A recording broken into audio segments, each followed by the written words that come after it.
Cool beans. Mike, I'm just... I was hoping that when the actual election in the United States was over, it'd be like, oh, good, now we're not going to have all this bickering, have all this nonsense, but nope, clearly there's still a bunch of mud to trudge through. Yeah, the drama and the fighting, it all continues still. And now it's getting real fun for me because I learned very recently that I guess like most of my family does not agree with my political views, so that's a lot of fun for me right now. Well, I think it's a shame because it really shouldn't, to each their own. Everyone should be allowed to have their own opinions. I just don't like it when like family and friends get involved and they act like you're a bad person just because you think differently than somebody. I don't think they do, and I also don't think that on my family. Oh, okay. I still love my family. I don't hope this isn't going to divide us. It's very frustrating. And I just hate like how the United States is right now. It's just very divisive, divisive, whatever. I just wish we need some unity, Oh, I wholeheartedly agree with that. I mean, to each his own. I don't mean to get too political on the podcast, but, all I'm going to say is I saw a lot of videos on the internet about people cheering when we saw who the actual new president was. Just saying. Wink, wink. Yeah. But anyways, yes, the podcast is back.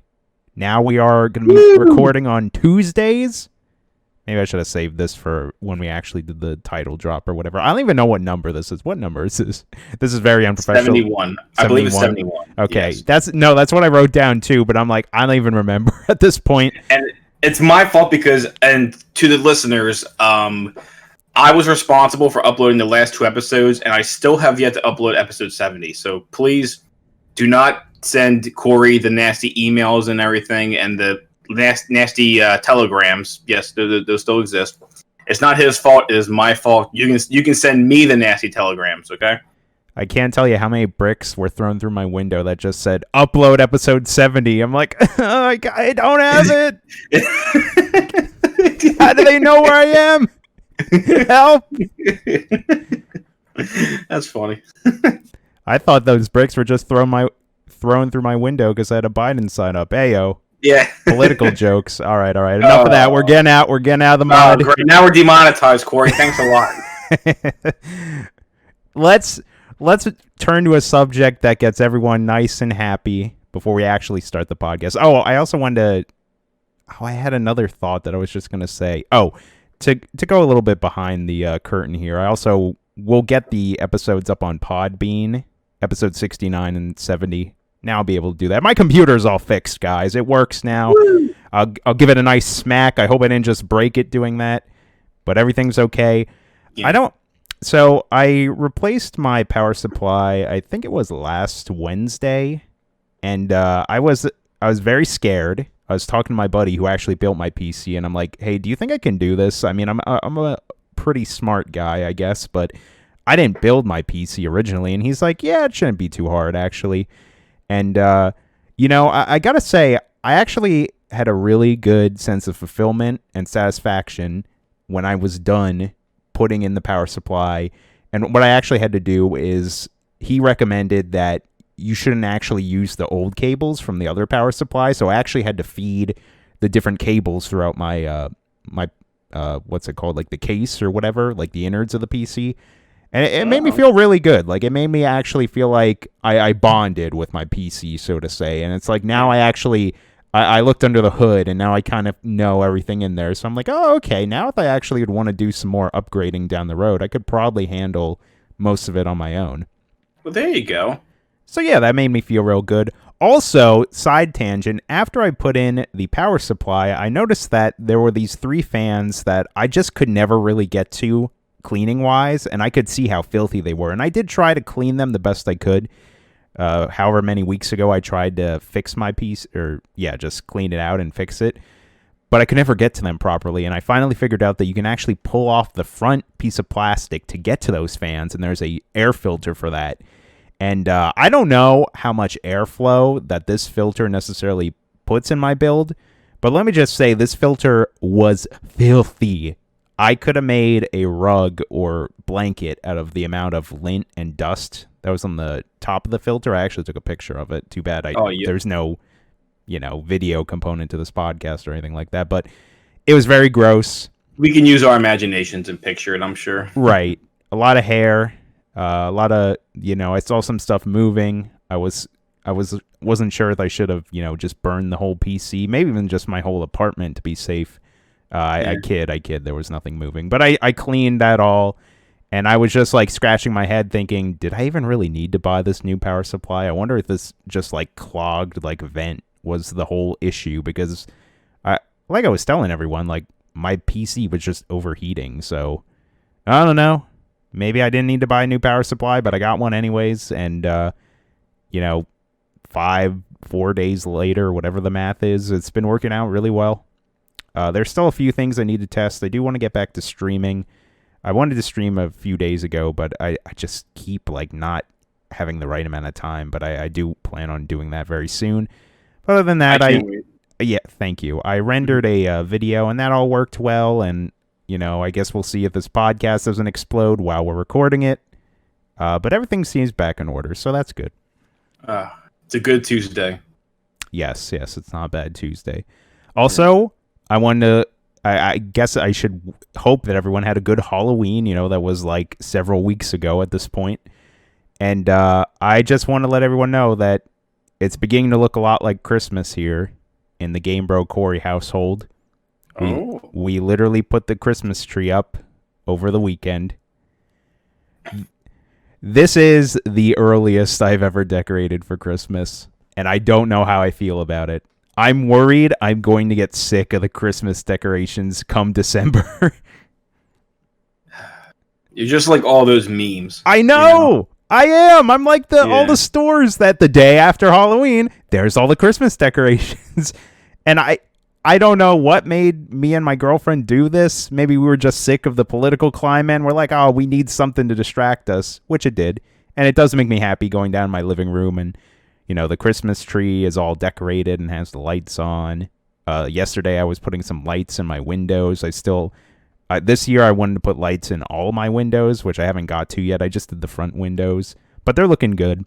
Also, I made the joke to her that it hasn't been 24 hours, and all the lights have fell, because the tape I have is shitty. And even as I was just coming up here to start recording the podcast, I saw they fell again. I'm like, well, guess I'll do that later, I guess.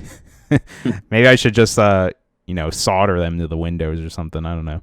Nah, I think you should just do what Clark Griswold does in that Amazing Vacation movie. Just use the staple guns, just staple right to the wall. It won't go anywhere. That's not a bad idea. It's not, is it? And then when Megan's like, Corey, what are you doing? He's like, but Meg, they're not going to fall this time. I promise you. I'm sure my landlord will appreciate the staple gun. I don't see them having a problem with that. I'm sure they'll be like, your landlord could be like, wow, Corey, your lights look really nice. And they're not falling down. I never give away my secret. Wink. So yeah, full Christmas embrace here. We literally also watched like the Santa Claus like November 1st or 2nd. It was pretty close to right after Halloween. And I was like, oh my goodness, we're just moving in here, huh? Oh wow. And the movies too, man. You are moving pretty quickly. I honestly, I think it's Megan really giving the big push, but I embrace it. I love Christmas. It's definitely my favorite holiday time. So yeah, why not? Christmas here. Soon you'll see me with the little Santa hat.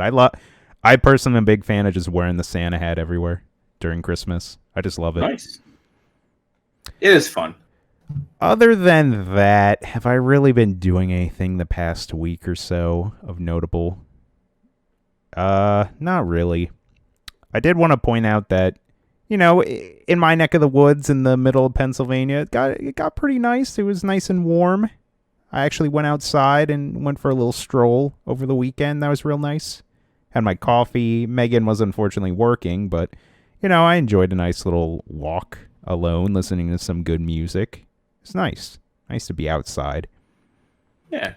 I especially do enjoy the warmer weather. I know people keep making, people just have to complain and say, oh, it's supposed to be cold outside. Like, no, I'm perfectly fine with this, 65 to 70 degree November weather. Please. Yeah. Bring it on. Who the heck's complaining about this? I love it. The complainers. They're complaining about it. The complainers. You mean the YouTube commenters? Yeah, tomato. Yeah, but other than that, I don't know. We'll get to what I've been watching and playing, later. Do you got anything you want to talk about, Mike? Well, Corey, and I kind of mentioned this earlier, like that. I've been very. I don't want to use the word tardy, but I've just been very, very busy and not able to do a lot for for Level with me. I do apologize to our fans that yes, I couldn't get things uploaded in time. I haven't been uploading as many Let's Play videos as I wanted to, but I did get a few done. But the main reason is just because my work schedule has increased has increased by a lot. Basically, my boss wanted me to fill in for this position because the company that I work for, they're going through this what they call the startup phase for this building, and it was basically a department in this pharmaceutical company. And like 2 years ago, they had this new division created, and they ran a few batches, and they basically just kind of clapped their hands and said, "All right, guys, we're done." And they abandoned the entire suite. They just abandoned the facility. Wow! For 2 years, everything just sat there, and like no maintenance done. No maintenance was done. To like everything was just sit there. It was abandoned. Like why would you ever want to work on anything in there?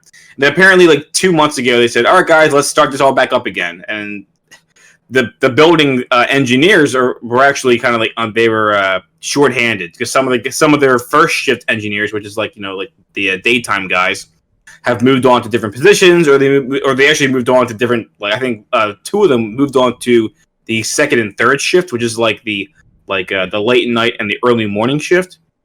So basically, the day shift was really shorthanded, and it's like, well, we can't we can't get all this done in time. We can't get all these machines up and running, get all the maintenance done, and it was a whole ordeal. And so my boss said, "Well, Mike, would you like to come over and fill in for this? Because that's basically the job that I was doing all of last year at this company at a different building." And I was a little hesitant, but I said, "Yeah, sure, I could," because I knew it was going to be a lot more hours. But I figured, don't worry, I'll get the additional money for it. And that's basically the only real reason why I agreed to it. I mean, I couldn't really say no because I didn't want to be that, I don't want to be the guy telling my boss, like, no, I'm not going to do that. So I agreed to it, and it hasn't been bad. It's just been a lot of late nights and early mornings. Like, I think I've been getting up like an extra half an hour earlier to get to work because they have earlier shift meetings and everything. And so, long story short, work's been really good to me. Just been very busy and a lot of additional hours, be coming home late, and just not really having that much free time to put towards YouTube and recording or uploading the videos. That's actually one of the main reasons why last week we were not able to do the Level With Me podcast. And I think partly it was also because I know your computer was still indisposed. And and we ran into a bunch of different things. There was election day, obviously last Tuesday. I had to get my oil changed, which led into other car problems. I think that was on Wednesday. So we hit a bunch of road bumps. Yeah. So unfortunately, I can't really say that like the last couple of weeks have been really like great to me. I mean, they've been good financially wise, but I guess besides that, like I always do a good job of not bringing my work home. Like I leave the stress of work at work, then I come home and I just relax and spend time with my family, with Amanda and my puppy. And so I guess I can say we did actually go on a nice little date last weekend. Because we don't really get like, especially. I know. One large pizza for us. Meatball pizza for 2. Yeah. Damn. Why did I think of that? Yeah, I'll take a shot of whiskey and then a double shot of whiskey and give the missus a water. Nah, what the heck? It's a date. Give her a Pepsi. But I'll have a meatball pizza and what do you want? Yeah. Oh, we're crushing it. The listeners are loving this. Oh my gosh. Yeah, but in all honesty, yeah, like it was nice. We had a nice little date because ever since we had the dog, it's been kind of tough for us trying to go out because it's like having a child. It's basically like having a child. But Just bring him with and put him in the high chair, you know. yeah, I mean that's true. The dog wants meatball pizza too. I can't deprive him of that stuff. I mean, what kind of terrible dog dad am I? It's good for the bones, meatball pizza. Yeah, Milk, who needs it? yeah, and the dog food pizza. I'll share it with him. I'll share my meatball pizza with him, and he'll share his dog food pizza with me. It's a win-win. Mike, why do you make me want to look up if there is actually? I want to see if anyone has ever made pizza for dogs. I'm looking it up right now. You keep talking.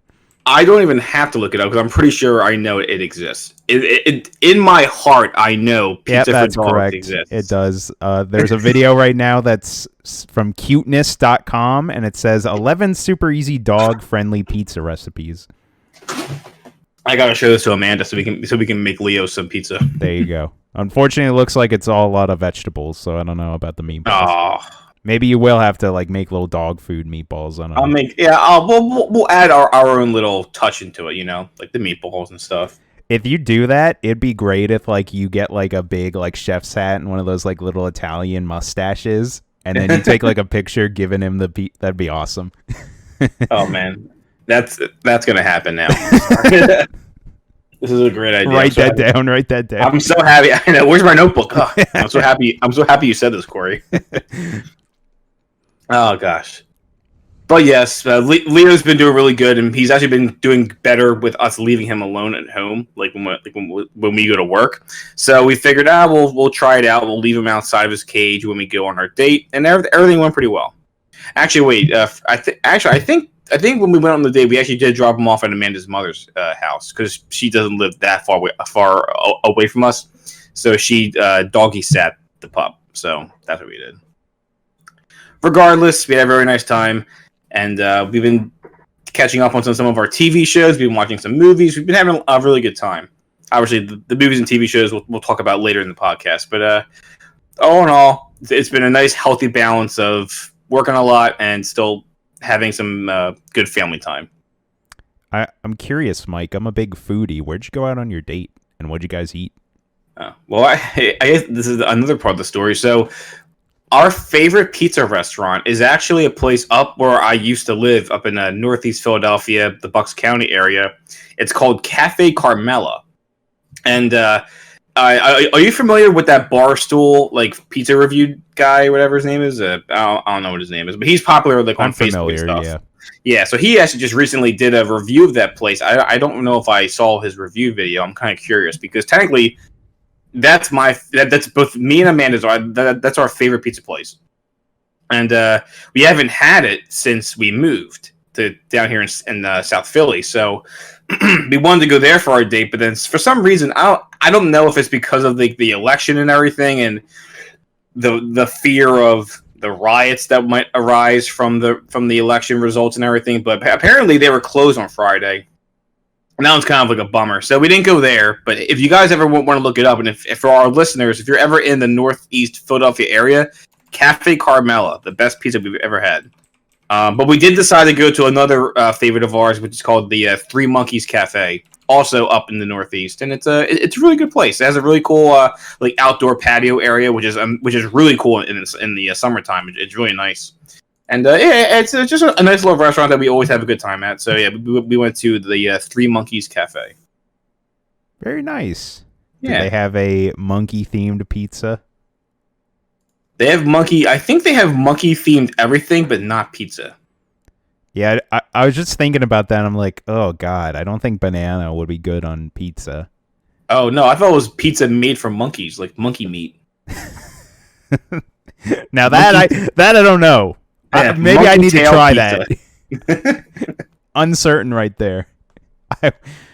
I'll take the monkey IPA.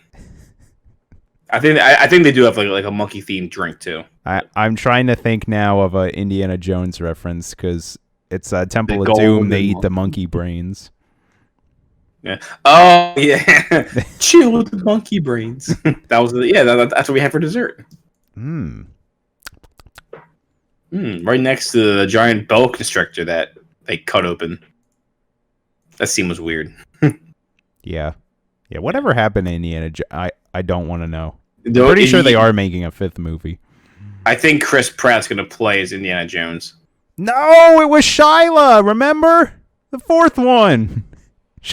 Yeah, he was his son, which I really didn't like in that movie, but I didn't like that movie as a whole. It was real. Oh gosh, that was pretty cheesy.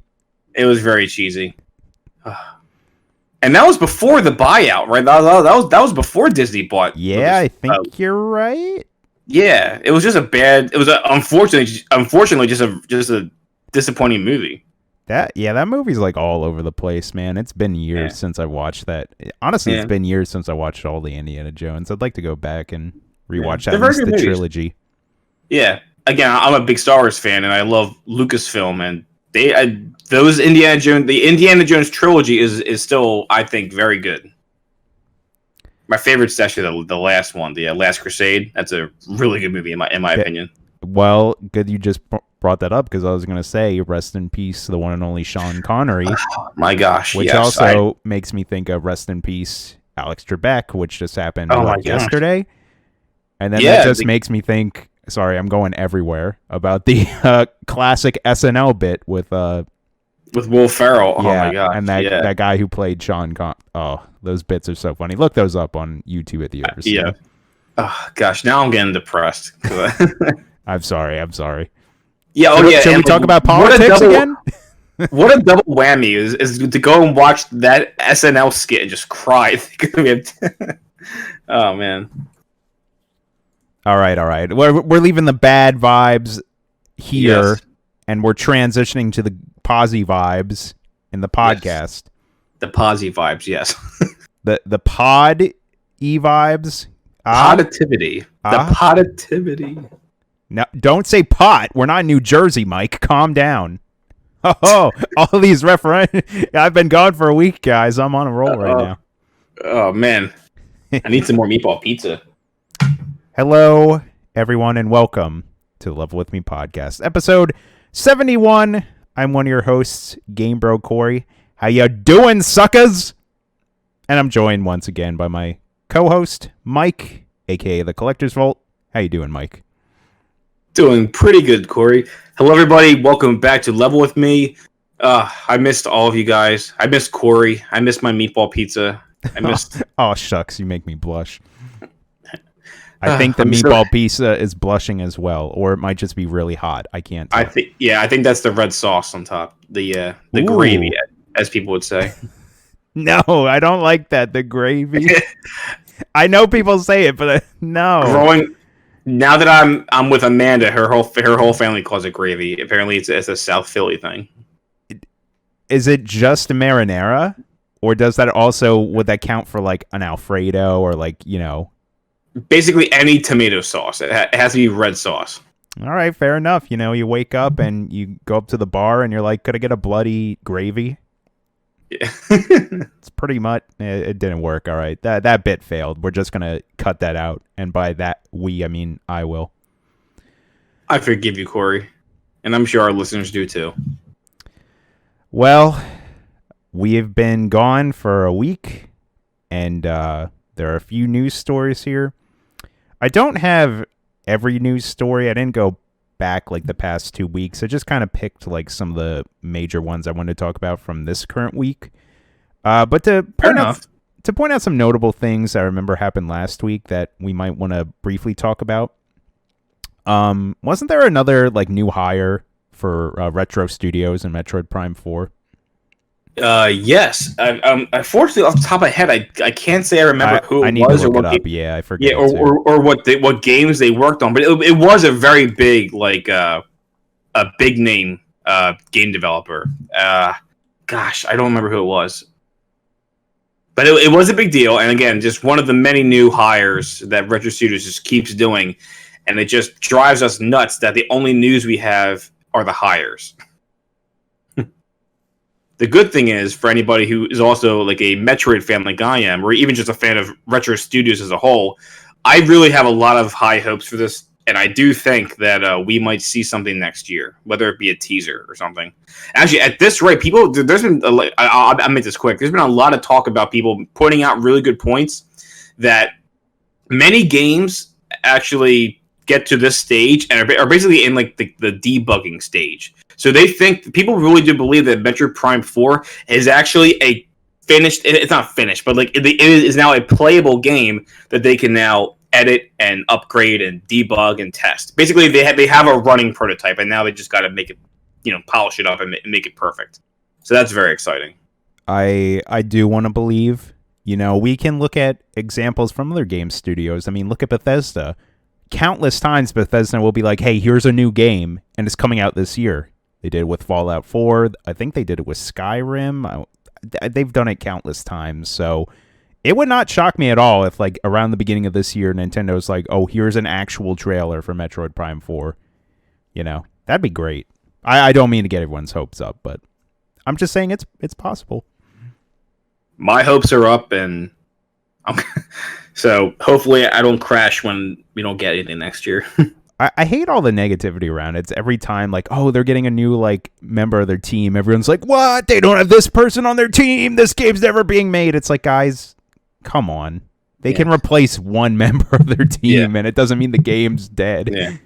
Well, the thing is, like, I think that was the main argument. It's like, oh my gosh, they're just now hiring a game director. But then there were some people who made comments that, like, yeah, but plenty of games have gotten this far in development and then hire the game director to basically, again, then, like, kind of like push it over the finish line. Like, yes, now the game's designed, the world's designed, the levels are designed. The game director brings it all together and makes it whole.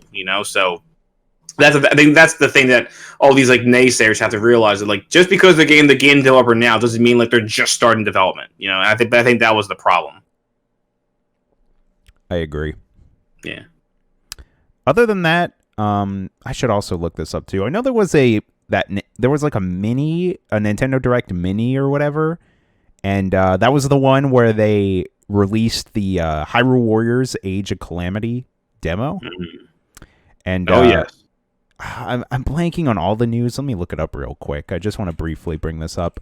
The thing that really stood out for me, though, was the No More Heroes 1 and 2 ports on the Nintendo Switch eShop, which I was super happy about. That made my day. I think that was on Thursday is when this came out, and I was just so pumped to get home. I'm like, oh, I'm going to get those immediately. And I heard they're really good ports. I haven't actually touched either of them yet because, I don't know, maybe down the road might want to do something with those. Let's see here. Nintendo Direct Mini. I'm trying to remember the rest of the stuff that was announced. I feel like I might have got... Was there Monster Hunter stuff? I forget. There might have been another Monster Hunter trailer. I didn't actually watch the Mini. Oh, okay, here we go. I have all the announcements here. So there was like a new trailer for Bravely Default 2. I don't really have a lot of interest in that game, but it does look good. There was also... that new Ubisoft game, Immortals Phoenix Wright. What is that game called? That game's coming to the Switch this year. That's awesome. It's going to launch alongside the rest of in December, so that's really cool. Go ahead. Oh, sorry. I was going to say, that's definitely a game I'm actually kind of like looking forward to seeing. Yeah. There's also going to be Hitman 3 is going to be on the Switch. That's going to be... I believe this is the first cloud version of a game, so that's literally a next-gen game. Like, that's only coming out on the PS5 and Xbox Series X. But what this means with a cloud version is that you just need to be connected online. It's almost like a streaming service of the game. But I know this has been done in Japan. They had Resident Evil 7, and I want to say Assassin's Creed Odyssey was cloud versions of the games. I don't know much about those, but if it works in theory, that could be really cool. The only thing that sucks is you, of course, need to be connected to a internet source to play them. No. Oh, and also with Hitman, they announced the same thing for Control, which I heard is a really good game. I really would love to get around to that at some point. Yeah, it's funny. I was shocked to see that come to the Switch. That was like nominated for Game of the Year last year, wasn't it? Oh yeah. Or it didn't win. That was Sekiro, right? I think Sekiro. Yeah, but it did win some websites. I heard very good things about Control. Nice. I want to say that's also like a cloud version because that game literally just came out last year. Other than that, there was also that little game Part-Time UFO, which was like I forget what studio made that. I think it was HAL. The people made Kirby. It was a mobile game, and then they just ported it to the Switch. But I heard it's a good game. It's just a little small, kind of like a mobile touchscreen type game. But I don't know. That was a nice little just surprise. Hey, here's a little Nintendo Direct Mini. Notable things being the the Age of Calamity demo, the No More Heroes ports, etc. Very happy to hear that. I cannot wait for Age of Calamity. I agree, man. Yeah. Yeah. I don't know if you played the demo or not, but I decided I didn't want to. I'd rather just wait until the full game comes out. But I heard good things, and I watched a little bit of gameplay of the demo. Yeah, I did watch some of the demo gameplay, and I think it's pretty cool seeing how the champions seem to control and everything. So I'm pretty pumped for it. Because I played the first Hyrule Warrior, so I kind of already know what the gameplay is. So I really didn't feel like the need to get the demo. And also, I agree. I really don't want to spoil anything. I kind of just want to play for myself, like when I get the game. So I'm gonna hold off on the demo for now. I thought it was really cool that Link is almost just how he is in Breath of the Wild. Like he can use there's like multiple different types of weapons for Link. He can use his different runes. Like it's really cool. It's almost like they just put the Breath of the Wild Link in a Hyrule Warrior or a Warriors game. And I don't know. I thought that was really neat to me. But other than that, I can't really remember any other news that might have happened last week that was notable. So if you just want to move on into our first story here. Sure. Okay. So apparently GameStop had this competition. I wonder if it's in this story. Okay, here we go. Originally reported by The Gamer, news broke on November 3rd that GameStop had announced a TikTok competition across its stores that tasked employees with performing a synchronized dance with their coworkers in exchange for a prize. The prizes include an Amazon Echo 8, an Amazon Echo Auto, a $100 Visa gift card, and 10 extra work hours on Black Friday. That being the thing that's like crazy. Like, are you kidding me? You have to do a competition to earn extra black. What? Oh my goodness. I just remember seeing this story. I actually think this was from last week, and I lost it. Hilarious. I thought it was from there's this like Onion video game site. I think it's called Hard Drive. And I think they even made a comment about it. They're like, oh, look, we didn't even have to write this story. Or, hey, you stole this from us. I forget what they said. The story is so funny. The joke writes itself. That's probably what they said, or something along those lines. But anyways, rightfully so, GameStop, I guess, blinked an eye at Twitter or other social media and saw everyone mock them and was like, oh, hey, that's a dumb idea. We're going to cancel this. It's funny because it's like, hey, we actually want to work for you guys. We want some overtime. Well, how about you earn that overtime? And that's not even like you're earning the money. It's like you earn the opportunity to do overtime. Exactly. Gosh. It's not looking good. So gross. I hate it. I still weep at night just thinking at any moment now after the release of these consoles, GameStop is just gonna. I'm just waiting for the announcement that like the CEO just like flew to Costa Rica and said, yeah, I'm not coming back. Oh man, totally. Yeah. GameStop, not looking too well. I have very little interest of ever going into GameStop again. Best Buy is who gets my money. Mm-hmm. Anywho. Now we're going to move on to just your typical video game news, if you will. We got some Microsoft stories here. This is a nice feel-good story. The Rock teams up with Microsoft to give away Xbox Series X's to the Children's Hospital. 20 years after Dwayne "The Rock" Johnson helped unveil the first Xbox to the world, he is once again teaming up with Microsoft to give away Xbox Series X to children's hospitals around the U.S.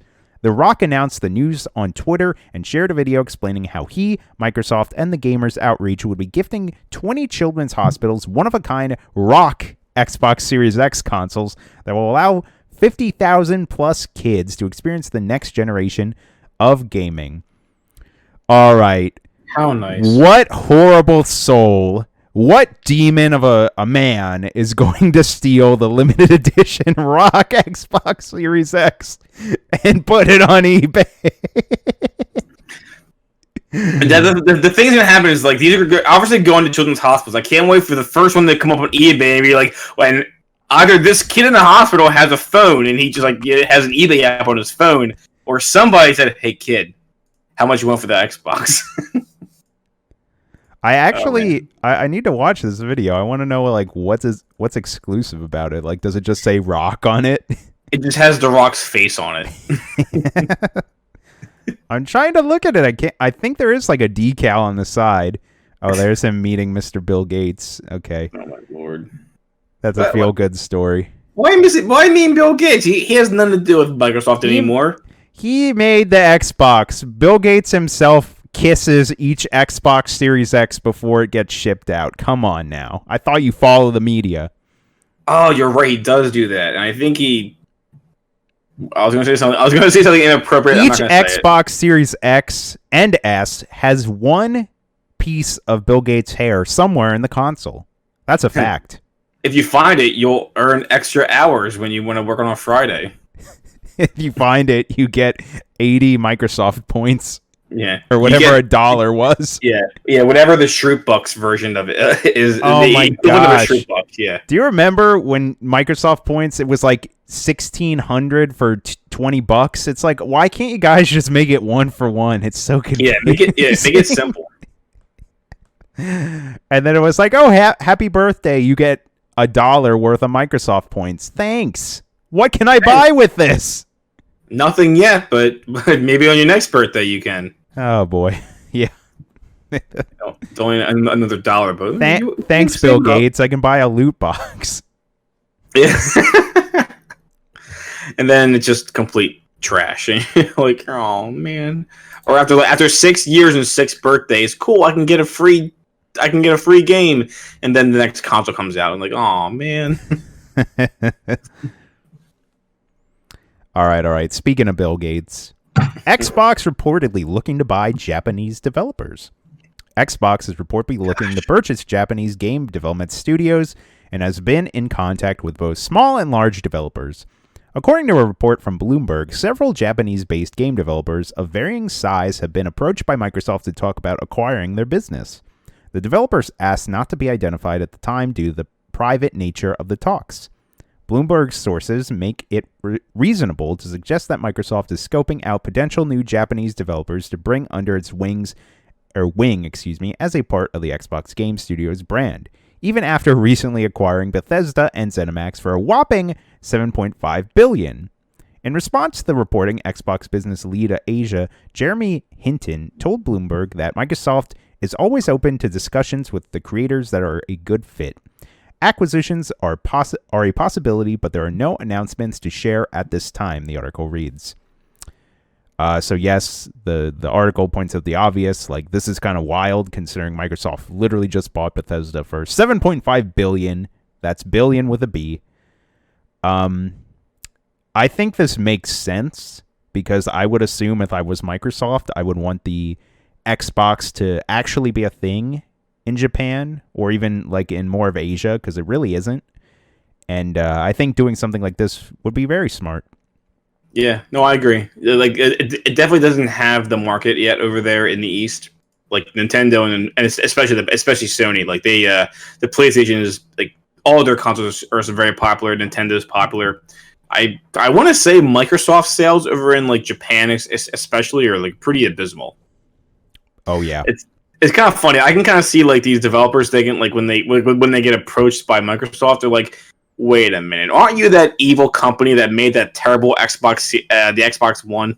And they're like, $8 billion? Oh, okay, sure, whatever. You know, it's kind of interesting because they did actually try this. I'm not sure how much they did with the original Xbox, but on the Xbox 360, you had things like Dead Rising, which was kind of a time. Actually, I think Dead Rising, the first one, was only on the Xbox 360, but that was made out of Capcom. That was like a big franchise, and it was like a revolutionary game. And you had other like JRPGs like Blue Dragon and Lost Odyssey. Like, I know no one might remember any of these, but and the one Final Fantasy that was like on the Xbox 360. Wait, what do you mean 13? I forget which one it was, but wasn't one of the Final Fantasies exclusive to the 360? I forget. I want to say at E3 they showed it off. I'm unsure. I want to say like one of them was showed off at E3, or at the very least it was for the PlayStation, and then they said, oh, by the way, the 360 is getting it too. Maybe that's what it was. I think you're right, because traditionally with the last gen before that, all the Final Fantasy games were only on PlayStation 2.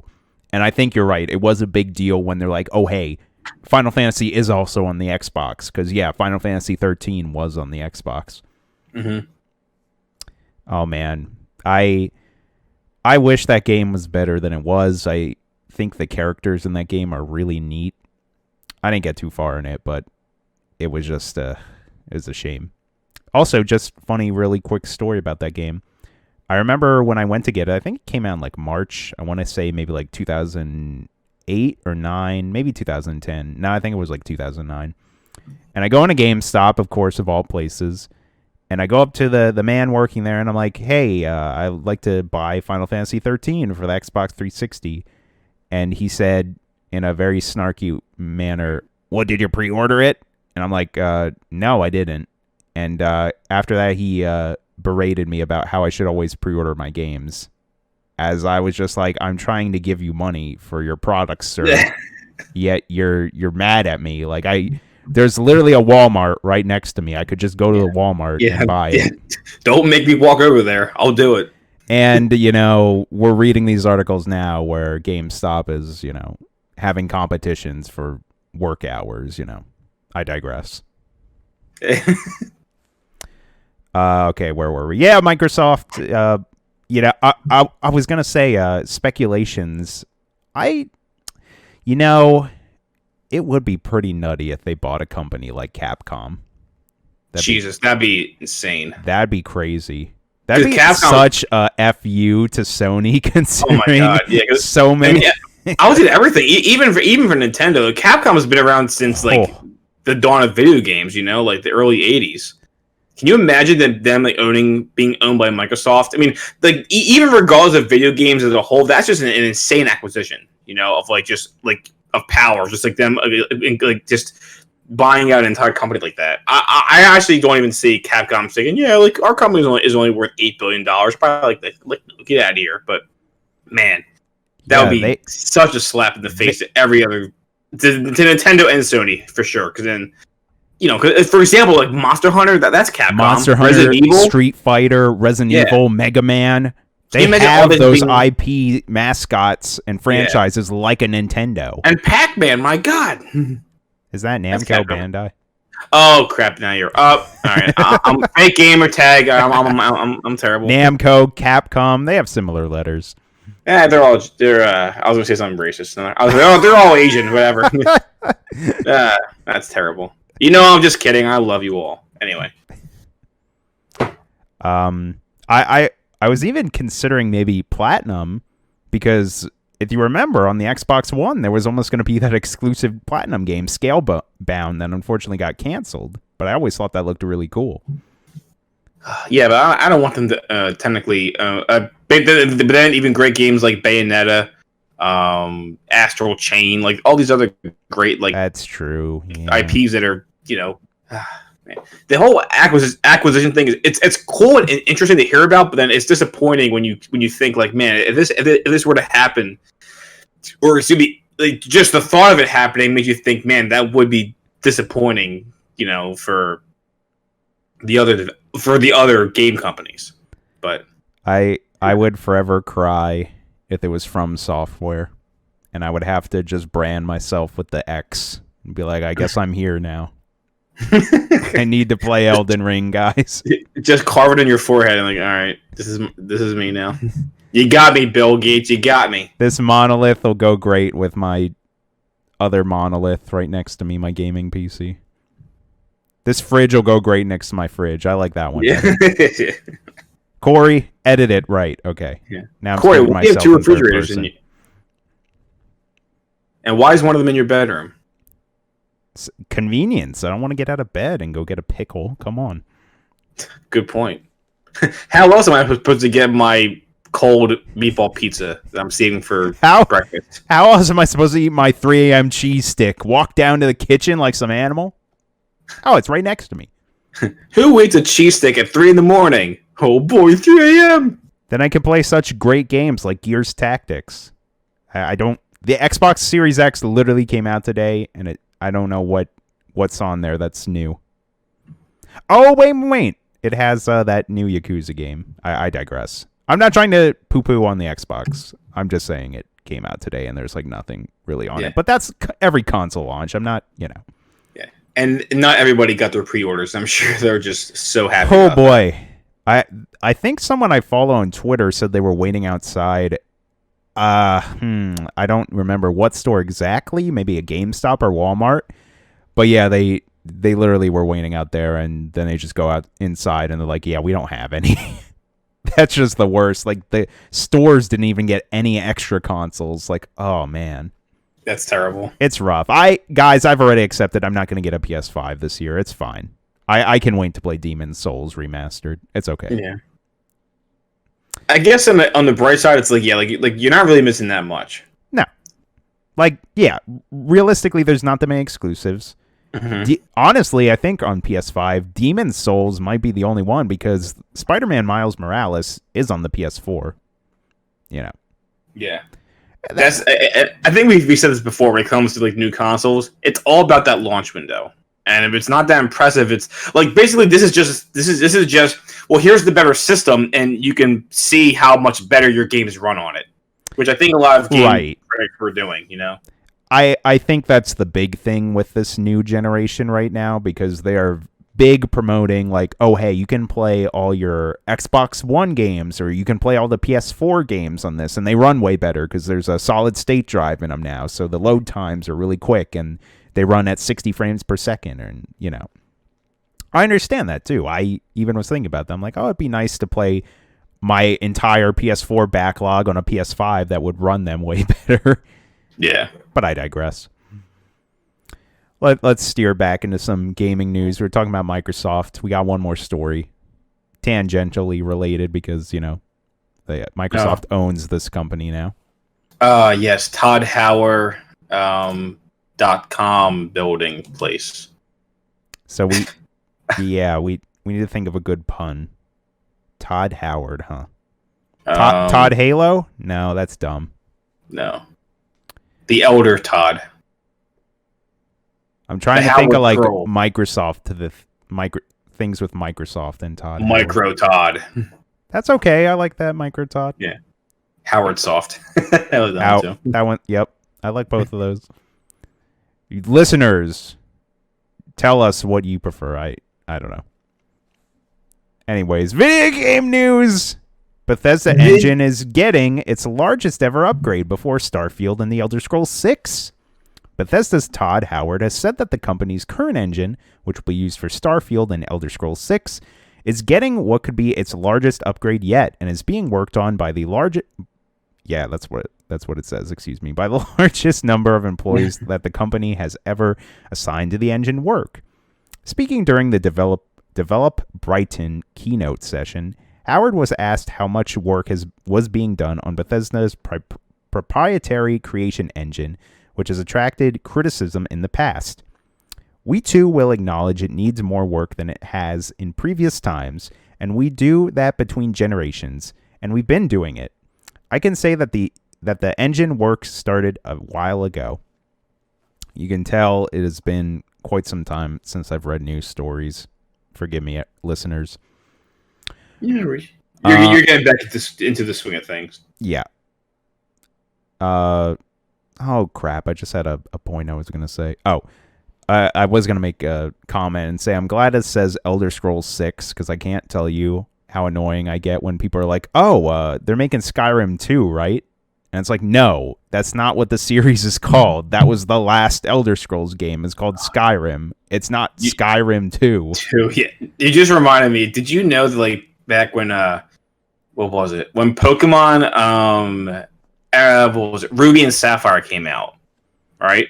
Yeah. That was the generation 3 of Pokemon. Then shortly after that, they made Pokemon Fire Red and Leaf Green, which were the remakes of Red and Blue. Right. People were calling that Pokemon 3 and 4. What? Like some of the more younger audiences that were getting into Pokemon, it was going crazy. People were saying, "Yeah, it's like, well, we have Ruby and Sapphire. That's 1 and 2 released at the same time. This is Pokemon 3 and 4." And I wanted to scream. Oh, I just, I was actually pretty young when those games came out. I was probably like maybe just becoming a teenager or something, and none of my friends ever called it that. I'm very happy because, boy, yeah. I do not like that. I do not like that. Yeah, that was cringy. But yeah, I mean, this is good to hear. Microsoft spent a lot of money on Bethesda. I would assume that they're also going to give them a lot of money to be like, hey, don't make your game be a buggy mess when it comes out like everyone's used to. Yeah, which will actually be really impressive. Oh, it will be. Yeah. I love it if Bill Gates has come over and says, "All right, look, Tom Howard, you can't be using these stupid Todd Howard dollars anymore. They're worthless. Here, use my Bill Gates dollars. They're better, and they'll buy you better software to make your games." Todd's like, they're so crisp, and they smell like, I don't know. I was gonna say apples, but that doesn't make any sense. Yeah. Your dollars aren't made of rock. Oh my gosh. The Todd dollars were so heavy. These are nice. The Todd dollars were clipping through the floor. But why are we even talking about these video games? Who knows when Starfield and the Elder Scrolls 6 are going to come out? These are like the new, Duke Nukem Forever, what have you. We have no idea when these things will become a reality. Now, let's talk about some games that we know will be coming out. We're going to pivot here into some PlayStation news, some Sony news. Actually, let me read the headline first here.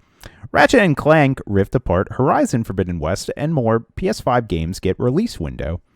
A PlayStation 5 launch advertisement has confirmed that Gran Turismo 7, Ratchet & Clank Rift Apart, and Returnal are anticipated to launch in the first half of 2021, with Horizon Forbidden West set to launch in the second half of 2021. You can check out the trailers on the PlayStation YouTube page and the advertisement. It shows, and there's like a little picture of when they're saying the games are supposed to come out. I actually don't remember what this game Returnal is. I actually want to give this a Google real quick.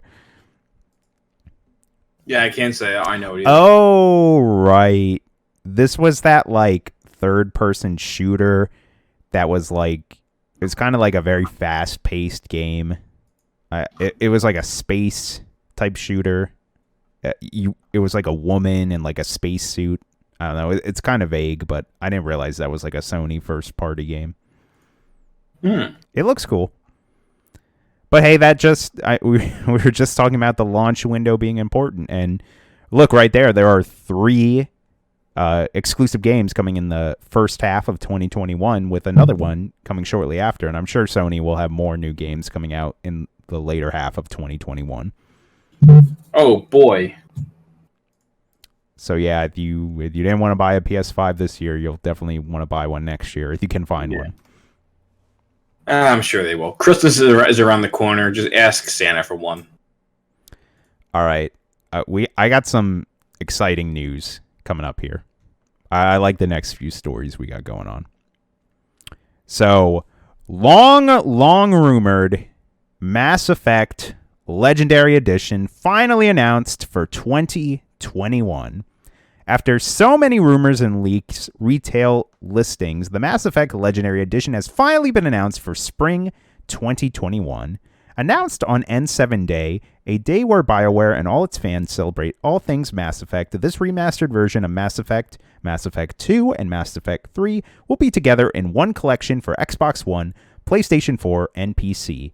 It will also have forward compatibility and targeted enhancements on Xbox Series X and PlayStation 5. What a great announcement. I can't tell you how long I've waited to play all the Mass Effect games. I've never played any of them. I am a Mass Effect virgin right here. And this is very exciting. I can't wait. Yeah, same for me, man. I mean, I've never played the games, but I've heard nothing but good things about them. It's definitely a trilogy. Despite all the things I've heard about the third game, I hear it's definitely a trilogy to get into. And I was talking to my girlfriend and her brother about this because they're big, huge Mass Effect fans. Excuse me. My girlfriend's actually very excited to see me play through these games. But something that I think is really cool is that one of the neat features of Mass Effect is that they're all like connected. Like the things you do in the first game affect the next game and so on, you know? So I thought it was really smart that they just put this whole trilogy together. Like it actually, you know, kind of facilitates you playing them all. And from what I understand, these are remastered, so they're going to look better, which is also really cool. And I just think this is a good thing for EA to put out because I think this is going to sell really well and show some of the higher ups at EA that, oh, right, we should make more single player games. People like those.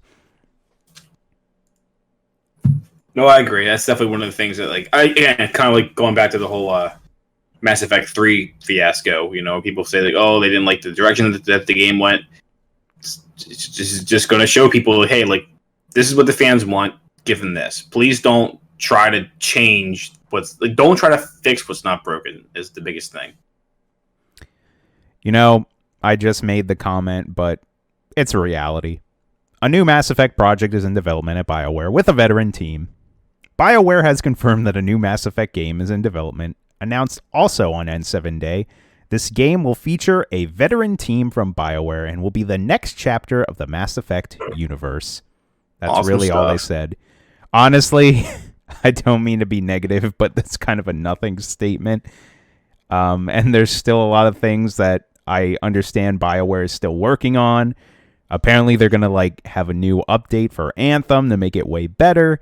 You know, there's that new Dragon Age game that's, who knows if that's still coming along. I hope, you know, maybe this is just what's going to be after both of those projects. But, you know, I'm happy about this. I think Mass Effect seems like a very good franchise that should continue to live on. I know they might have hit a bump with Andromeda. I know a lot of people didn't really like that game, but I think they can make good Mass Effect games. They can make good RPGs. Oh, I agree. It's just, they've done it. They just keep trying to, like, I should say there's many examples of them trying to, like, say, well, let's try this out. Let's make it more of like a battle royale style game, or let's do this. And so it's like, please stop doing that. So I think if they can just keep their head on straight, then they'll be just fine. Kind of like an example is when they made that Star Wars game, the Jedi Fallen Order. People were worried, oh my god, it's going to be another battle royale multiplayer game. But no, it turned out to be just fine. You know, as long as they, you know, just keep their head on straight and say, all right, let's just do what the fans want. Oh man, I was also just talking about how I would love if they would make like a Star Wars RPG game. Because Fallen Order was more like a Dark Souls action game. I would love like a thing where you actually get to have like a party and build like your own character. Oh, man, that'd be now really that you cool. mentioned it, I would like that. I want to say this exists, but has there ever been like a Star Wars like RTS game, like a strategy game? I think there were games like that before, but I can't name them. There probably has been RTS games. I mean, there have been RPG games. I know KOTOR is really popular. I've never played any of those games, but I hear they're really good. They're made by, I think Obsidian might have worked on them, or maybe it was just BioWare. I forget, but I've heard good things about those. But yeah, I would like to see, I don't know, just a new attempt at that. I think that could be really cool. Yeah. Speaking of a new attempt, next Battlefield game confirmed for holiday 2021. After previously confirming that the next Battlefield game would be released in 2021, EA has revealed it is set to arrive in holiday 2021 and said to deliver on a true next-gen version for the franchise. Speaking during EA's November 2020 earnings call, CEO Andrew Wilson stated that DICE is creating our next Battlefield game with never-before-seen scale. The technical advancements of new consoles are allowing the team to deliver a true next-gen vision for the franchise. We have hands-on testing underway internally, and the team's been getting very positive feedback on the game as we've begun to engage our community. The next Battlefield is set to launch in holiday 2021. We're excited to share a lot more about the game in the spring. I just really wanted to share this story because I'm going to be honest and, kind of talk a little bit about what I'm going to play now, but what I've been playing. Sorry, that was a weird sentence to say. But I've been really into Battlefield 5 lately. So, just hearing this news gets me really excited because they've kind of, I'm pretty sure at this point Battlefield 5 is, done with the content. So they're probably just focusing on whatever this next game is. And that makes me really excited because I'm going to be honest, I really love the Battlefield franchise. I honestly like it more than Call of Duty. I prefer that sandboxy nature of the game with the vehicles and the destruction. And there's a lot more focus on range and cover. It's just a lot of fun. So I'm very excited to see what this is. Nice. Yeah, I can't say I was ever a big fan of the Battlefield games, but I know it has its fans. So yeah, I mean, I'm very happy for you, Corey, that you have another game to look forward to.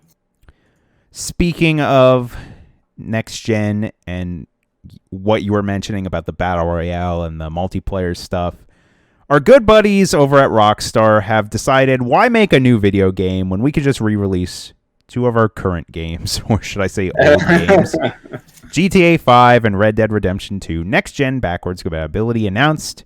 Rockstar has announced that GTA 5 and Red Dead Redemption 2, as well as numerous other old games from the developer, will be backwards compatible on PS5 and Xbox Series X/S consoles.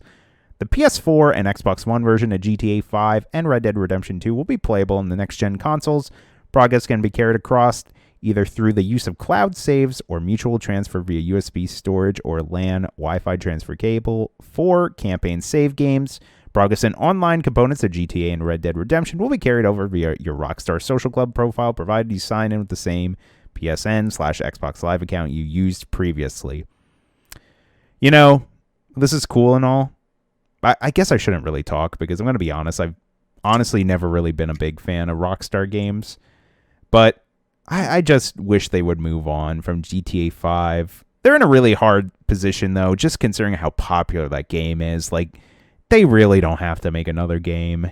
They can just coast on that. And I hear Red Dead 2 is doing better online. It's not as popular, but, it does make me sad because I saw, how well a lot of those older GTA games were, like GTA 3, San Andreas, and Vice City. I love GTA 3, man. Oh, my gosh. Even GTA 4 had the Ballad of Gay Tony and the Lost and the Damned or whatever, which I heard were really good expansions. Red Dead Redemption had Undead Nightmare. And, I understand that these games still get these expansions. They're just not paid or necessarily story focused. But to me, that's, I don't know. I'm not really a fan, but that's what I would prefer seeing. But I don't know. Yeah.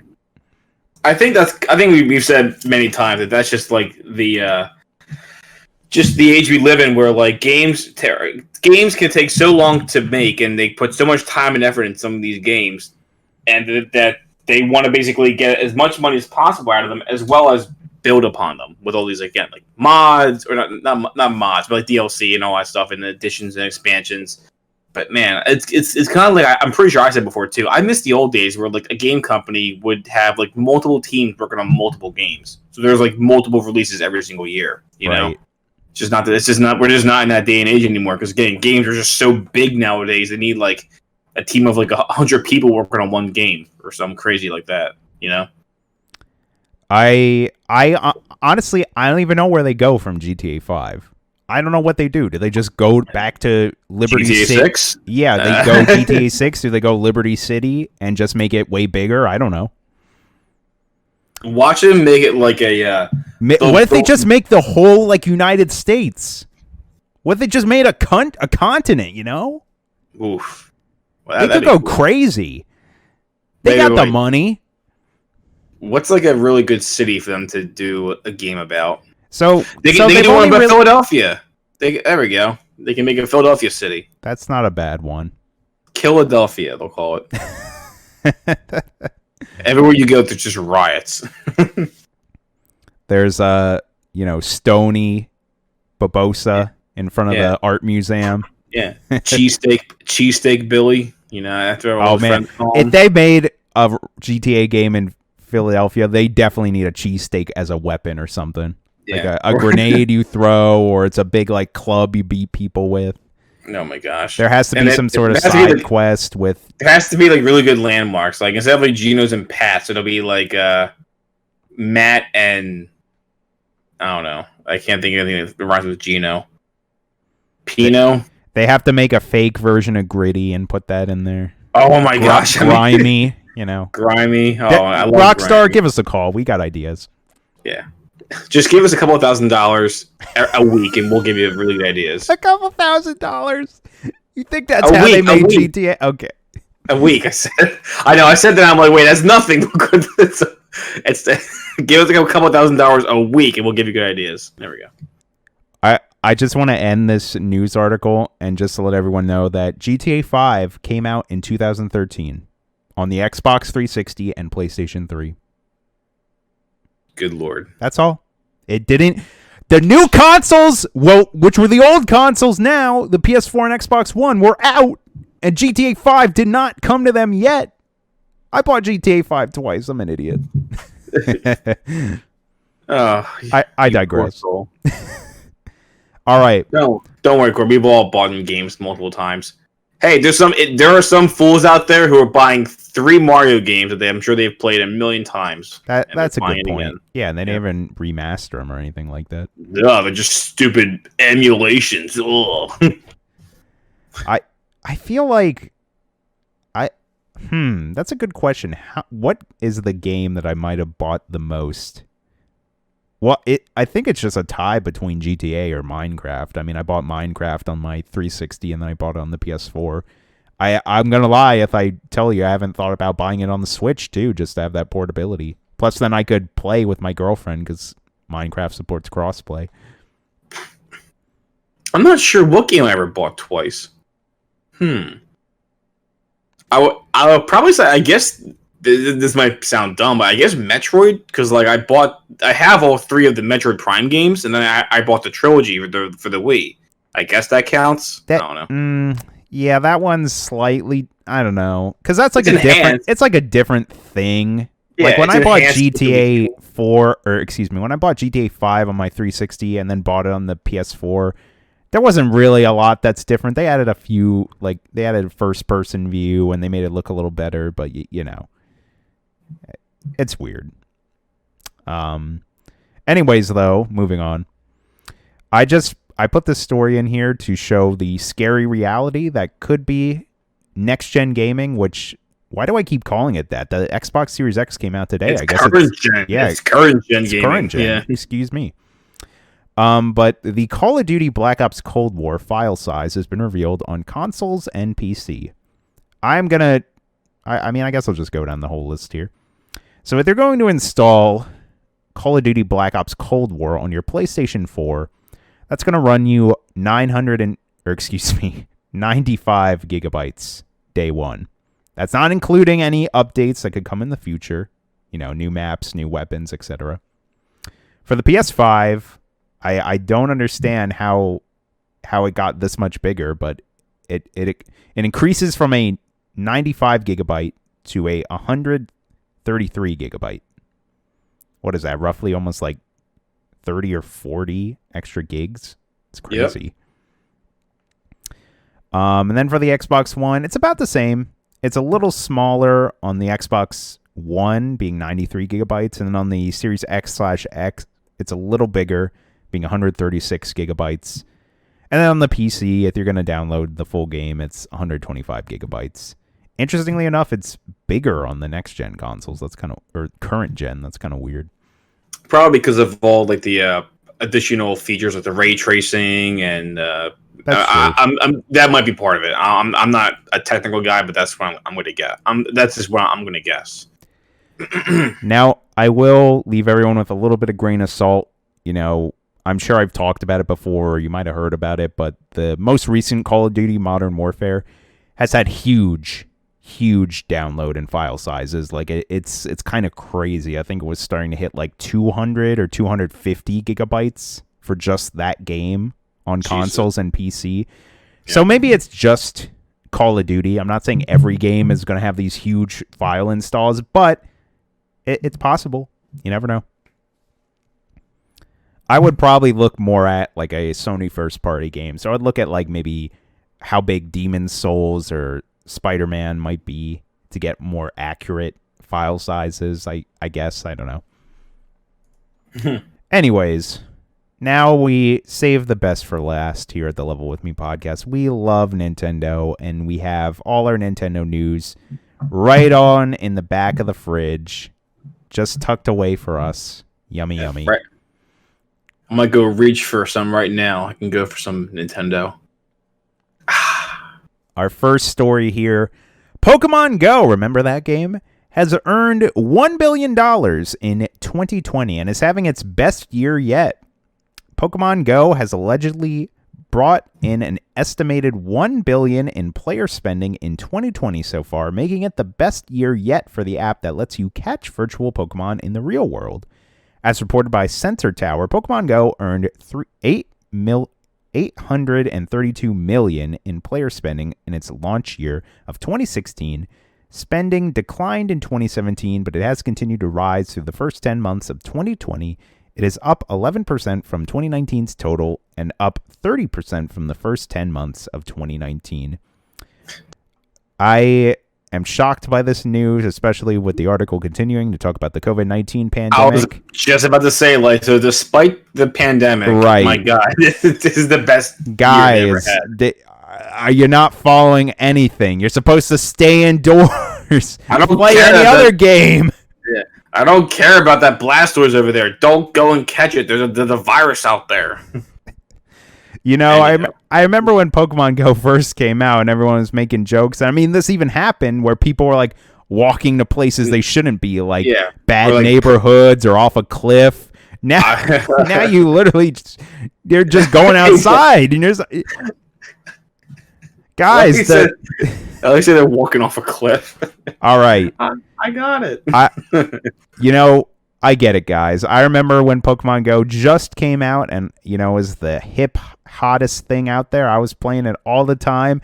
And I remember I saw a Snorlax on my map and it was in like someone's backyard. Like I literally just couldn't reach it. And I'm just like, and you jumped that fence. I'm like, I'm about to trespass to get a Pokemon. So I understand where people, maybe Niantic specifically puts the rare Pokemon in these dangerous spots. It's population control. They want you to go risk your life to get these Pokemon. The best one I've ever saw, that it was like on YouTube. Someone filmed where again, like right when the game came out, so like, you know, Pokemon were kind of rare. A Vaporeon apparently appeared on a highway, and people were jumping out of their cars on the highway to get the Vaporeon. Oh my goodness. Or something like that. It's ridiculous. That is. And then, last but not least, Nintendo Switch sales keep growing. The Nintendo Switch continues to sell incredibly well. According to the company's latest financial briefing, the Switch has now surpassed lifetime sales for the NES, and Nintendo has updated its financial forecast to show a 50% profit increase by the time the physical year ends. Nintendo shipped 6.86 million Switch consoles in the previous fiscal quarter, which continues a strong trend for Nintendo since the start of the fiscal year. The continued success of the Switch has allowed Nintendo to raise its profit forecast from 3 billion yen to 450 billion yen, an increase of 50%. In software, Animal Crossing New Horizons has continued to sell well, becoming the second best-selling Nintendo Switch game at 26.04 million copies.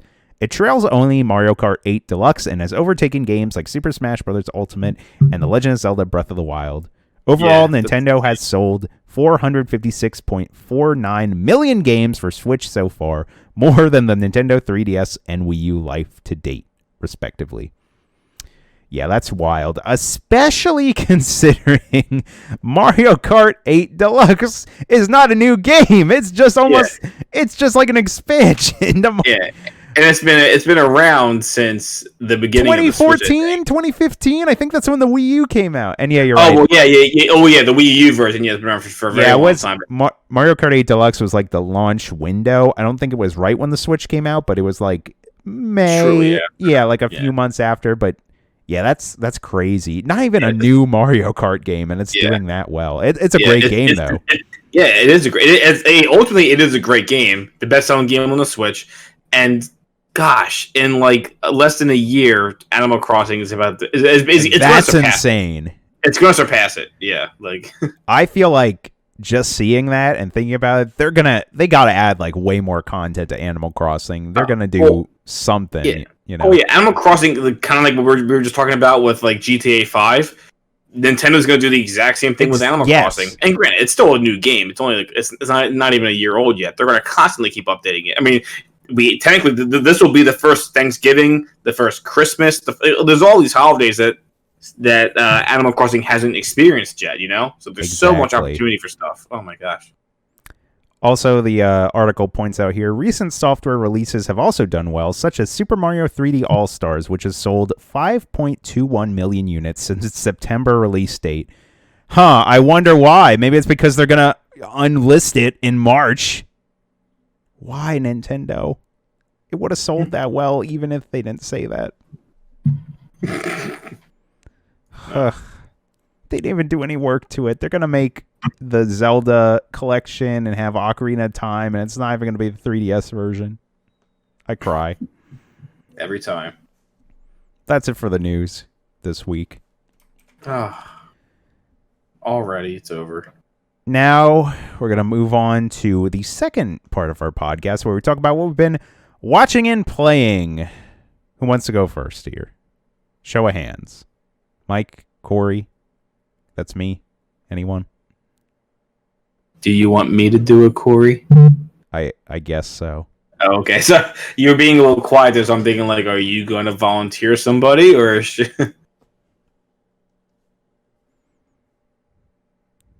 Tell me. What have you been watching and playing? Oh, I will tell you. All right, so I have to say I have been playing a lot of games recently. Been playing more of the Minish Cap, and it's been actually really fun. Despite the fact that the game's been kind of frustrating, the game's still been a lot of fun. So, you know, there's really not much to say. Still enjoying it. I'm very happy I'm playing the game. I've actually been trying to get into playing some more of my Switch games. I think I played a little bit of Breath of the Wild recently, just, you know, kind of like getting hyped up for Age of Calamity. I actually play a little bit of Mario Odyssey just to kind of get back into it, and that game's still very, very fun. And here's actually a game, it's new for me, but I'm sure you guys might have seen on level with me.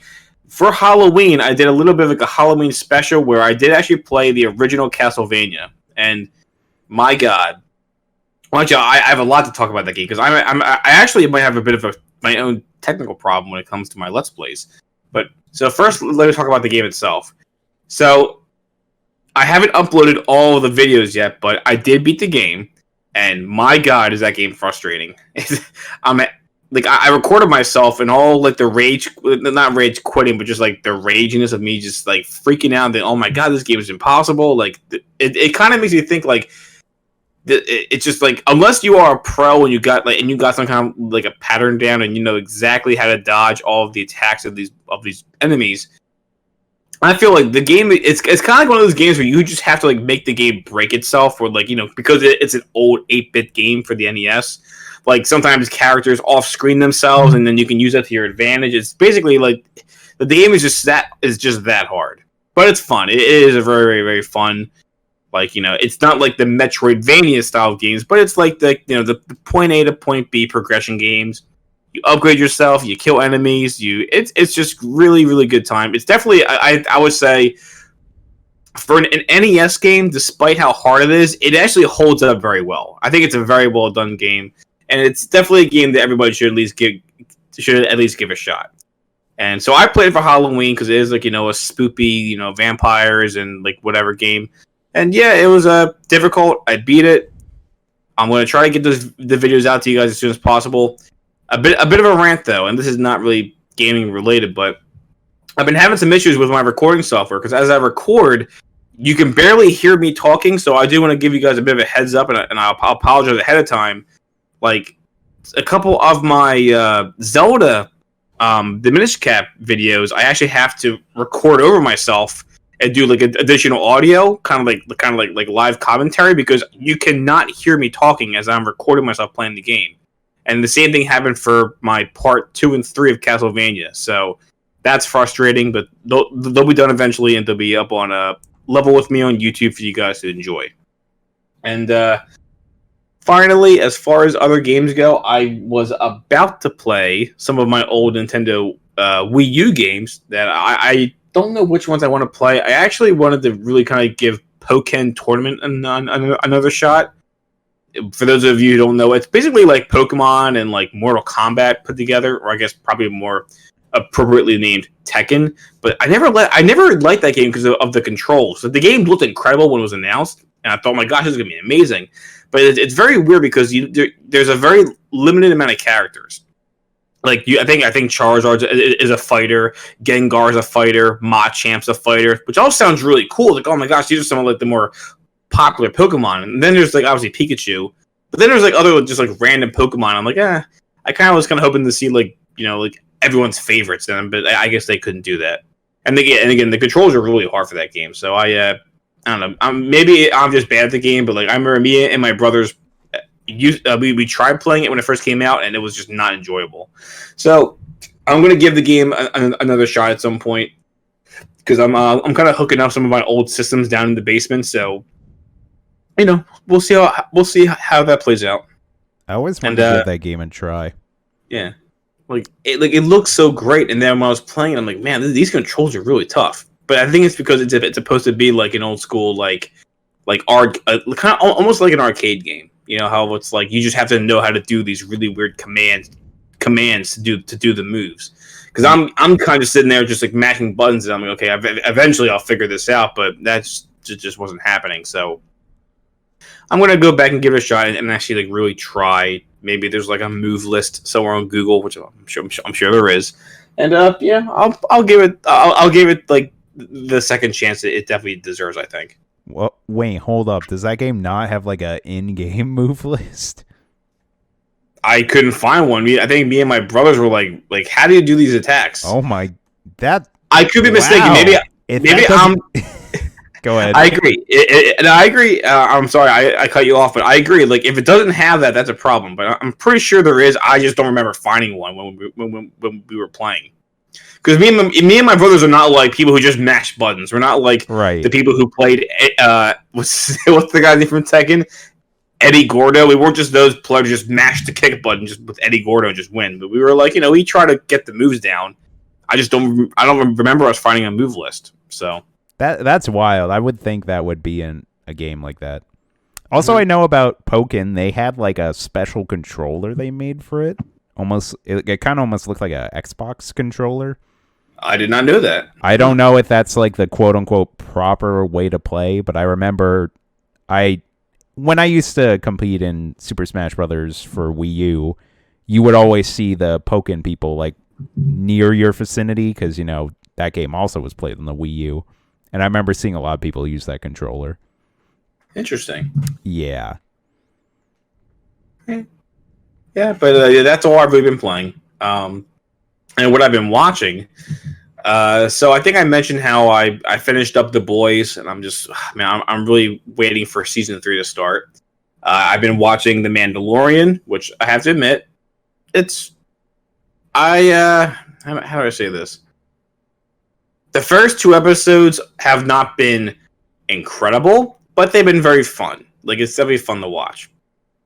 Despite my few pieces of criticism, the show is still really fun. I'm enjoying it. I'm kind of hoping they get more to the story, because these have been more like someone pointed it out really, really well that, and again, it's spoiler warning. I'm not really going to tell what happened, but the first 2 episodes of season 2 have been like episodes of Firefly, where like it's like a space western, but then every episode they just go to a different planet and they just help out the problems of the person on that planet. That's kind of like the trend that even in season 1 we kind of saw something like that. And then obviously story kind of like, if the story finally picked up. But then so far the first 2 episodes of this season have been very like just, oh, well, let's go to this planet and do this. Well, now we'll go to this planet and do this. All while carrying the baby around, Baby Yoda. But the show's been really fun. I'm still enjoying it. I don't mean to interrupt you, but I was going to say that I actually watched the 2 episodes as well. And I kind of agree with what you're saying. Like, I think right now the second season needs like a big like plot, like, or enemy or something to kind of like draw it together. It's very just loose, like, oh, we're just like you said, like going to planet, handling the problem, which I don't really mind, but I get your criticism. Yeah. Like they're fun to watch. I'm not saying like the episodes haven't been enjoyable. I guess it's just after the season finale of season 1, I'm thinking like, oh, are we going to see these plot important characters again anytime soon? And I won't spoil anything either, but there were a lot of cool, like, fun references in the first episode of season 2, which I was just kind of shocked by. It's like, oh, that's a fun thing to bring back. Yeah. I won't say much anymore though, but yeah. No, you can continue on what you were watching. I just wanted to chime in. No, I'm glad you did. But yeah, that's let's see what else I watch. Oh gosh, I thought I had something down for movies. I was gonna say it's been 2 weeks, so I do apologize, people, because I know we talked about like Halloween. Yeah, there's definitely movies and things that I just don't remember I watched. Don't worry. Yeah. Well, one movie, and this actually is very apt considering that we are the Level With Me podcast, the #1 video game podcast in the world. I did rewatch Wreck-It Ralph recently. I'm going to wreck it. And the reason, because I think it's actually the very first. It is the very first movie my fiance Amanda and I ever watched, and just a weird little fun fact. But yeah, so we were just rewatching it, and I swear, like every time I watch this movie, I am just blown away by just how good it is. Like, I'm not saying it's gonna win like an Emmy, but I'm thinking like it's just one of those movies that it's so well made. The visuals are gorgeous. Like, it's just so well put together, and I love because it's a movie about video games. I love all of the cameos and the references and the tidbits. I absolutely just adore the game. Adore the game, the movie that is a game, basically. So yeah, I do enjoy that movie. If any of you have never seen that movie, the sequel, I would say you're not missing much. It was okay, but if you haven't watched the original Wreck-It Ralph, you're definitely missing out. The one thing I will criticize about the original Wreck-It Ralph is I do kind of agree with what a lot of people say. Like, they spend a lot of time in that candy, whatever that Penelope game that's kind of like a Mario Kart. Sugar Rush, whatever. Yeah, like a lot of the movie is in Sugar Rush area, which is a little disappointing. But other than that, yeah, it's very, very well done, very charming. All the characters and all the different things, like even Ralph's world, and I really enjoyed the like hero's duty world thing. Yeah. Yeah, actually, it's funny. That is a very good bit of criticism. Though they do spend the majority of the movie in like the candy world, which is kind of like, and like at least in the sequel, they were all over the place. They were like traveling all these different like environments. So that was kind of cool. Like Facebook and eBay and the Twatter and and eBonk. I can't use the actual names. They go to the dark web. Ooh. That scene actually was kind of weird and creepy. It's very disturbing. Yeah, it's like, why do they include this in the movie? But yeah, so that's all I've really been watching and playing. I know there's been other things, but those I guess those are the big ones. I just remembered there's a great gag at the end of Wreck-It Ralph too. It's pretty good.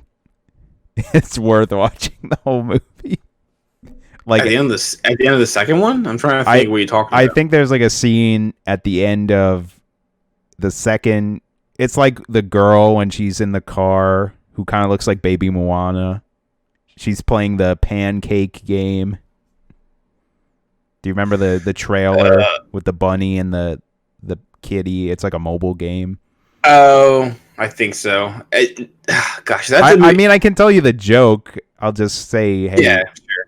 All right, so spoilers for Wreck-It Ralph 2 if anyone cares. But at the end of the movie, like I said, there was a lot of promotions where there's like this mobile game where it's like, oh, if there's pancakes, you give it to the bunny. If it's a cupcake or milkshake, you give it to the cat. And it's just you click on them, and then Ralph comes in, and he's like, oh, he's like giving them to each of the different characters, but they ends up giving the bunny like a ton of pancakes. And now I can't remember the joke completely, but they like reference that whole like, oh no, wait, oh crap, I'm getting this all messed up. That's just stop while you're ahead, quick, before you ruin it. Well, no.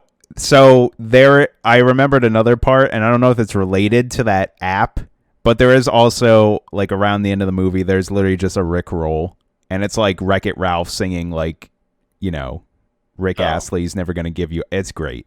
It got me, and it made me my girlfriend really laugh. Like we're like, that was a good bit.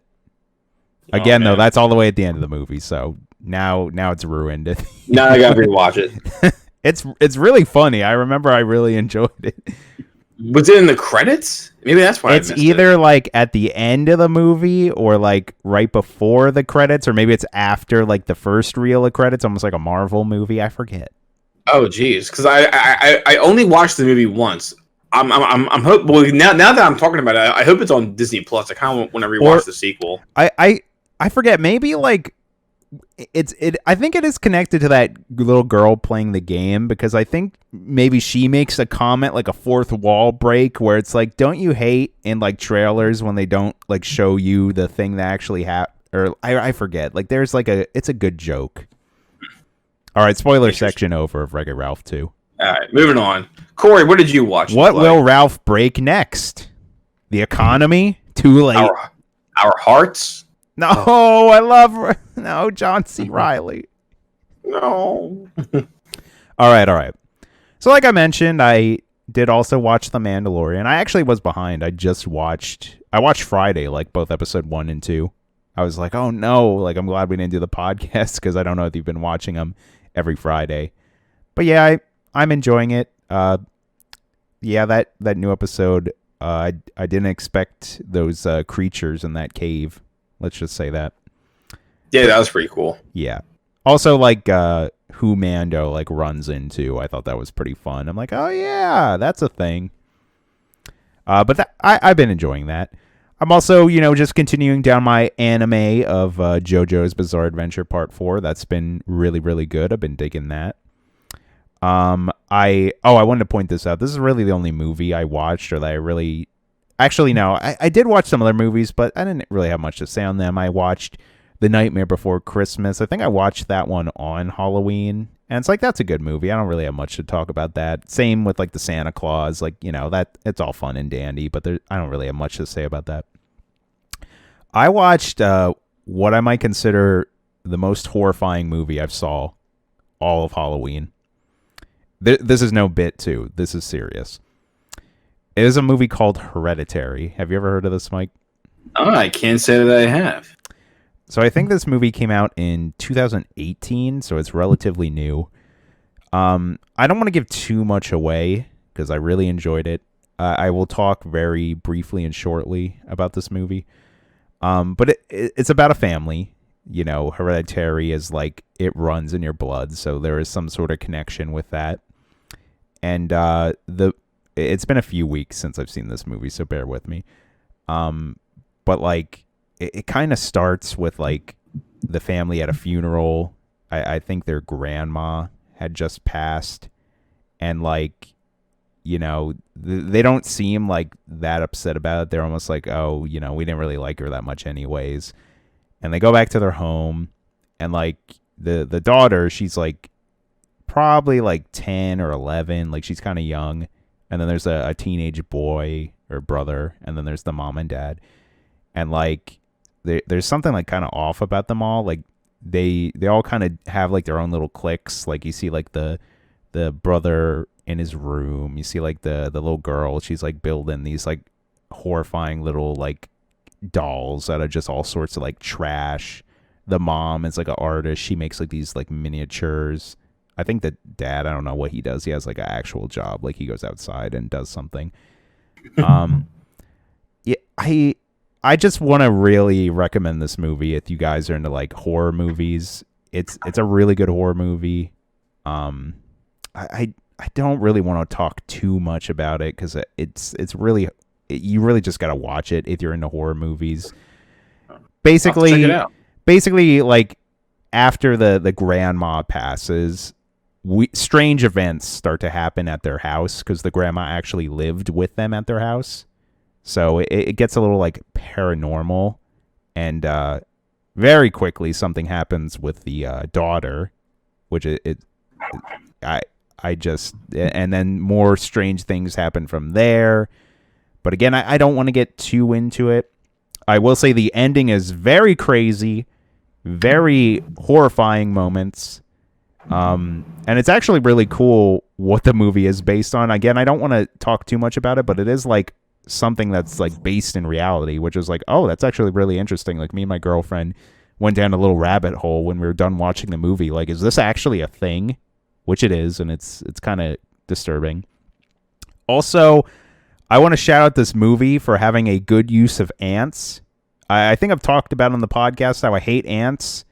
There's some scenes with ants in this movie, and I hated them. They were bad. They were real bad. Sounds creepy just thinking about it. Yeah. And there's a lot of like, I don't want to go too into it. I'm just saying this movie is really good. Maybe watch the trailer for it. Maybe that would do a better job kind of putting you in that mood or explaining what it is. I just really enjoyed it, and I thought it was personally the creepiest movie I've seen all Halloween. It was called Hereditary, if any of y'all want to check it out. I will check it out. I want to look into this. I forget the name of the director now, but more of his movies. He did another recent movie called Midsommar, which I want to watch because I really enjoyed this one. And I remember like right after me and my girlfriend watched it, she was like messaging a bunch of her friends, and they're like, "You just watched this movie?" It's like, guys, it only came out a few years ago. Calm down. I got a lot of stuff I watch. Anyways, I also watched, oddly enough, me and my girlfriend, we have access to one of our friends' Plex servers, and he has a lot of cool stuff on there from all the streaming services. I don't know what magic he uses. Maybe he found them on the internet. Who knows? But I ended up watching another episode of the recently made Twilight Zone series. This is the one directed by Jordan Peele. I watched the first episode of this a while ago when it initially launched. I think the first episode was free. I think this came out sometime in 2019. And I'm a big closet Twilight Zone fan. I really like the original like 50s or 60s like black and white episodes. I think they're really good and like creepy and entertaining. So I was really excited when I heard that they were rebooting it, and it was Jordan Peele behind it because I liked Get Out and I liked Us. And this was something I always wanted to watch the full series and get into. And I want to say it was either like the day before Halloween or Halloween. My girlfriend just was like, oh, let's watch another episode of this. Why not? And I'm like, okay. And we watched the second episode. It was a lot about, basically the whole gist of this Twilight Zone was this passenger on this plane finds this like little iPod type device, like an MP3 player in like the pocket in front of his seat. And he starts like listening to it, and it has a podcast on it. Oh, look. Breaking the fourth wall, talking about a podcast and a podcastception right here. But yeah, he's listening to this podcast about the flight he's on, and there was like some sort of mystery around it. Like the flight went missing and no one knows what happened to all the people on board. So he's essentially like hearing what happened to the flight, but it's very vague about it, and he's not really sure. Like he's trying to explain to people like, look, I'm listening to this. I think this is going to happen. This is scaring me. This is like deadly accurate. Like it'll say like an event and something will happen, like, oh, the engine's about to hit a bird, and then the engine hits a bird, and like everyone's like, oh, we just hit a little bit of turbulence or something. And it's really good. I'm really enjoying the new Twilight Zone. But that was the only episode I watched. I haven't got to watch any of the other episodes yet. I think there's 10, and I really want to binge through them all. The only problem is, I don't know if you ran into this, Mike, but sometimes when you watch a show with your significant other, it's like, well, you got to watch that with your significant other now. So I can't I can't just binge through all these Twilight Zone episodes. I have to, I want to watch them with my girlfriend. No, I understand. Because then, if you do want to go back and watch it yourself, then Megan's gonna be like, "So, are you cheating on me, Corey? What's her name? Are you watching it with her, not me?" Pretty much, and I don't want her to find out about my side bitch. Yeah. that was a joke. I love my Megan. That's it. Oh. But yeah, the Twilight Zone remake, I like it. It's good. Or reboot, I should say. They're all new stories. And there's like a lot of good, like, fun nods to the original Twilight Zone. Like, I don't know if you know a lot about the original series, like the black and white one, but there's like a famous episode with the like gremlin thing on the plane with William Shatner, and he's like, "There's a thing out there," and they do that one. They do like a fun little nod to that in this episode. Like, it's not related to it. Like, I didn't spoil. It's just like a little reference. I was like, oh, that's fun. And there was a couple of those in the first episode too, and I like that kind of stuff. It is kind of shocking that like Jordan Peele went from like comedy to horror. Like he's been doing a lot of horror movies. I know, right? Yeah, it is very weird. But yeah, I've been enjoying that. Other than that, though, real quick, I've just been watching a lot of like sketch comedy shows recently. Well, I mean, this one technically isn't, but I've been watching a lot of episodes of The Impractical Jokers. Me and Megan love The Impractical Jokers. That's just like good, wholesome, like fun. I've actually seen The Impractical Jokers live twice, believe it or not. That's cool. Yeah, they're funny. I like those guys. And we've also been watching The Chappelle Show, or Chappelle Show, whatever it's called, because that actually came to Netflix November 1st. There's 3 seasons, and we have been binging through that. And, you know, that show is just fantastic. That show, he was so ahead of his time. There are a lot of jokes in there which are very relatable to things going on right now. That's all I'm going to say.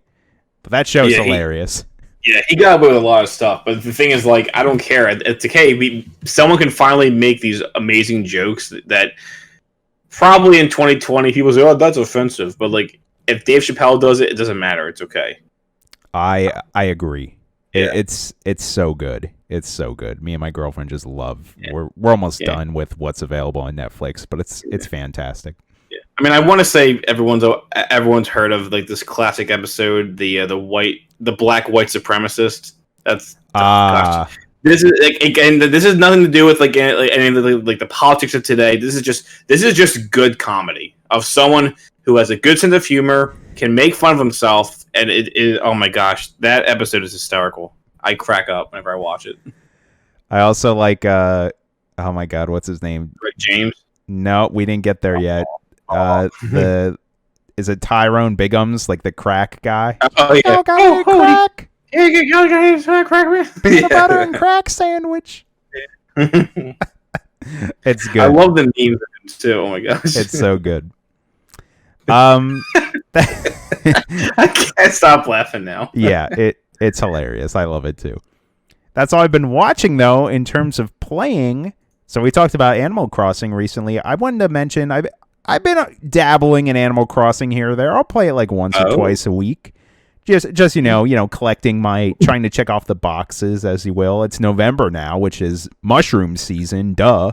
Oh yeah, that's it totally relates to November. What else happens in November? It's mushroom season, right? Dare I ask what the new insect of the month is? You know what? The only new bug I've actually got this month is a new dragonfly. That's not so bad. I've gotten a lot of new like giant crabs, like a king crab and like I forget all the different crabs I got, but yeah. You heard it here first. Game Bro Corey has crabs.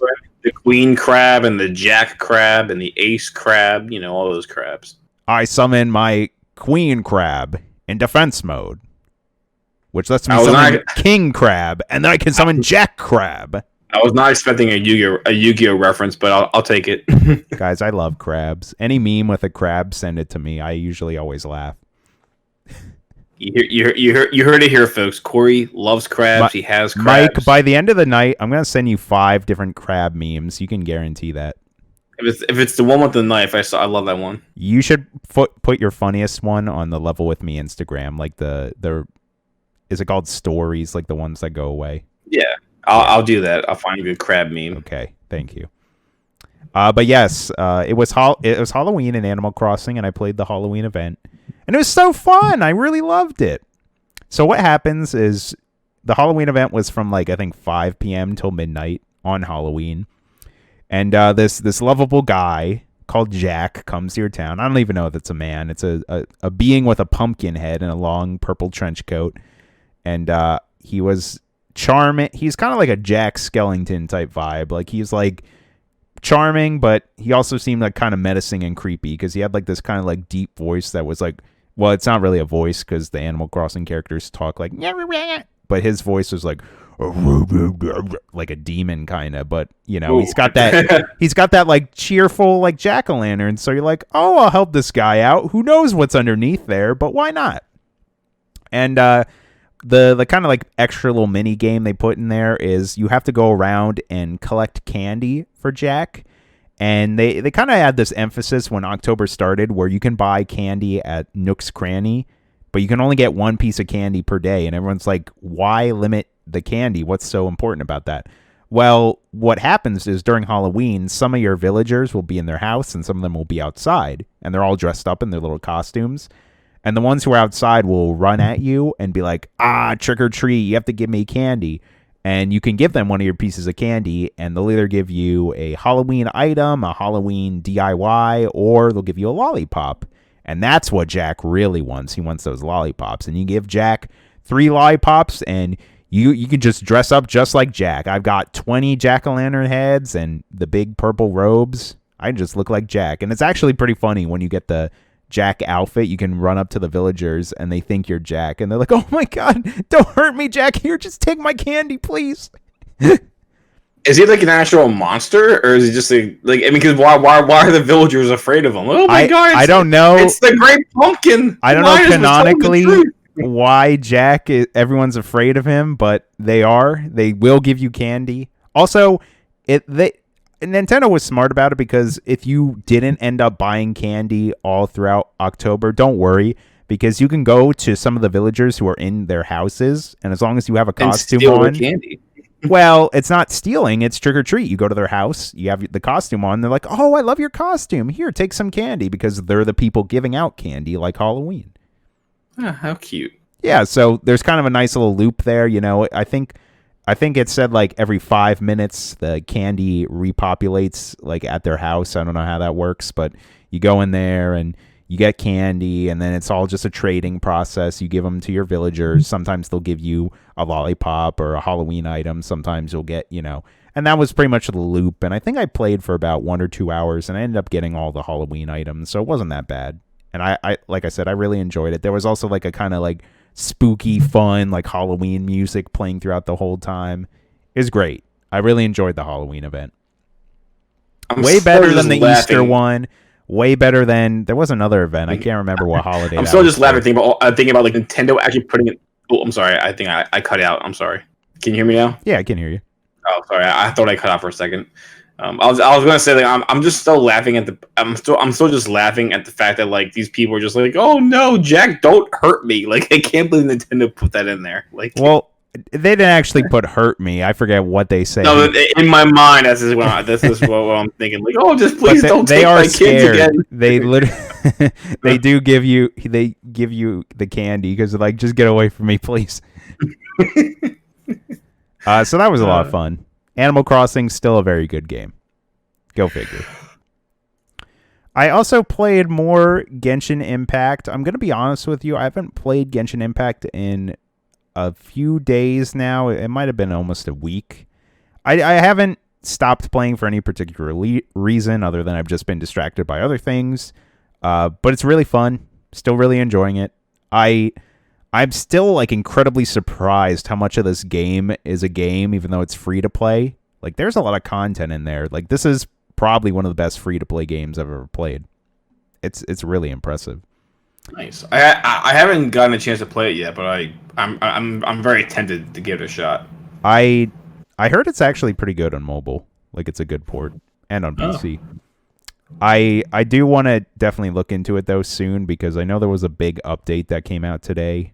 I don't know if that affected the performance on PlayStation, but I know they added like some new characters. They might have added like new quests and stuff. I'm not 100% sure, but I'll probably check that out. I also continue to play some more Resident Evil 2. I think I mentioned this last podcast or whatever. And, man, I'm going to be honest with you guys. I really hit a wall with that game.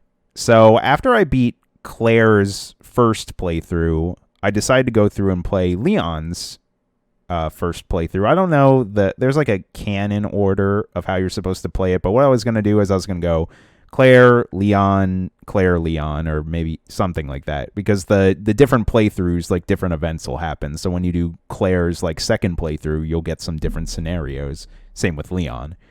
But when I decided to play Leon's first playthrough, I was like, you know what? I played this game and it wasn't that challenging, so I'm going to play this on the hardcore difficulty because I figured I play a lot of games on harder difficulties and I usually do fine. And I also like to get trophies, so I'm like, I'll try to get this like hardcore completion and get a trophy. And it's actually just like really hard. Like I'm struggling to get through the section I'm at right now. The last time I actually played this game, I was at the same scenario, and I played for about an hour, and I just kept dying every single time because all the enemies deal so much damage to you. Like, you can only get grabbed like 2 or 3 times, and then you just die. And the way it works in that game is when the zombies kind of they almost like magnet to you, so it's kind of hard to actually dodge them. And also on hardcore, your weapons aren't as strong and you don't have as much ammo. So it makes the game actually very difficult. And I do want to go back to it. I don't want to stop. But I will say this harder difficulty has really hindered my progress on that game.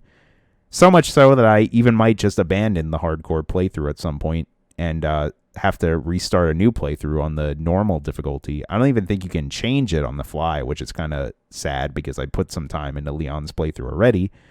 But yeah, that was the first time I've hit a wall in a video game in quite some time. Interesting. Other than that, since my PC has got fixed, I'm going to be honest with y'all, I have just been a fiend with first-person shooters. I have just gone through a lot of Call of Duty, Modern Warfare, and a lot of Battlefield 5, bouncing back and forth, playing, Warzone, the Battle Royale mode in Modern Warfare, playing the regular multiplayer in Modern Warfare, and I've been really playing a lot of Battlefield 5. I've been really enjoying that game. Like I mentioned a little bit earlier in the podcast, they are kind of like done supporting that game, but the servers are still up, and there's a lot of content in that game because they've been supporting it for the past 2 years now. So I came back to it and I played it a little bit at launch, and then it kind of just petered off. But there's like so many weapons in that game now. There's a ton of maps, and there are still a decent amount of people playing it. Not that many, but you find a bunch of different full lobbies, and it's a lot of fun. I've been really enjoying it. I was talking about this earlier too. Like, I like that sandboxy element of Battlefield, all the destructible environment and the vehicles, and I like the different classes and leveling up my guns, and I just like how smooth that game is. It runs really well on my PC. It looks really nice. I enjoy that it's like a World War II shooter because I feel like that's kind of unique, and I like all the different weapons that are in there. I like a lot of the World War II guns, like the Tommy gun, the MP40, that kind of stuff. I don't really have much else to say other than I've been just really enjoying that game. Same with Call of Duty. I not much has changed with Modern Warfare other than I've just been playing a lot of it, and it's fun. Nice. Those are definitely the games, though, I am kind of planning on streaming. I would really enjoy that. Also, been hit up by a bunch of my friends. I really want to play some of these games with them because luckily for Call of Duty's sake, it's all cross-play, so that's cool. But other than that, that's my week. I haven't really played too much. I did end up buying a few games on my Switch that I hope to get to at some point. There was a big sale like a week or two ago, and I ended up buying, like I mentioned, I bought the No More Heroes. I only bought the first one. I actually didn't buy the second one because I'm like, I'll get to that later. They were $20. I didn't want to drop too much on both of them. But I bought Darkest Dungeon, I bought Transistor, and I bought another game. I forget what game it was, but it was like super cheap. It might have been like $1 or a penny. And I actually heard good things about the game that was on sale. So I'm like, oh, I'm going to buy that. Why would I not spend like super cheap for this game that I heard is pretty good? I can't remember the name of it, but that's kind of a pit I usually fall into with the Switch's eShop, as I always go to the deals page and I always see things where I'm like, oh, is today the day I buy this indie game I always wanted to get into? No, not yet. It's not low enough. And I keep scrolling. And then occasionally I get a couple, oh, yes, that is low enough. I'll take that. So yeah, I would like to get into those games eventually, but I digress. Let's move into our last segment here, which is the viewer or listener questions. Now remember, folks, if you want to send in a question that we will read on the podcast, you can do so by two different ways. You can either send it through email, and the email is levelwithmepodcast@gmail.com, or you can send it in on our Instagram, Level With Me Podcast on Instagram. And the questions can be about anything, video games, collectibles, meatball pizza, whatever have you. You know what I'm saying? And any of these questions that we read will, give you a shout out on your Instagram or your whatever you want to shout out. Just let us know. So, Mike, I checked the Gmail, and unfortunately, it is empty. Is there any questions on the Instagram account this week? Yes, we do have one question, and who else would it be? Let me guess. Is it Owen Reese? Well, actually, it was Santa Claus, but I'm shocked. Owen, I'm shocked. See, Santa Claus came early. I guess he heard how excited you were for Christmas and how you started watching all these Christmas movies and get your decorations. He's the one throwing the bricks. He's like, my job hasn't started yet. Put it away. Wait for the turkey. That poor turkey, man. How dare you? All right. Thank you once again, and infinity, Owen Reese. What is his question this week? His question, and it's funny because I think you already answered it. Owen's question is nice and simple. What is our favorite holiday? Yeah. I wasn't expecting that one, but hey, you know what? I'll say it. I give a big shout outs to Halloween as well. That one's great. Also, I really enjoy 4th of July. I don't know if I necessarily love the messaging behind it, but I just like that it's a summer holiday. You think picnic, fireworks, cornhole, if people know what that is. You had to call by that name. Why cornhole? That's just what I call it, man. And I'm a king at cornhole. I'll 1v1 anyone at cornhole. Hold my beer and give me a cold one. Hold my beer, give me a corn dog. I'm gonna go play some cornhole.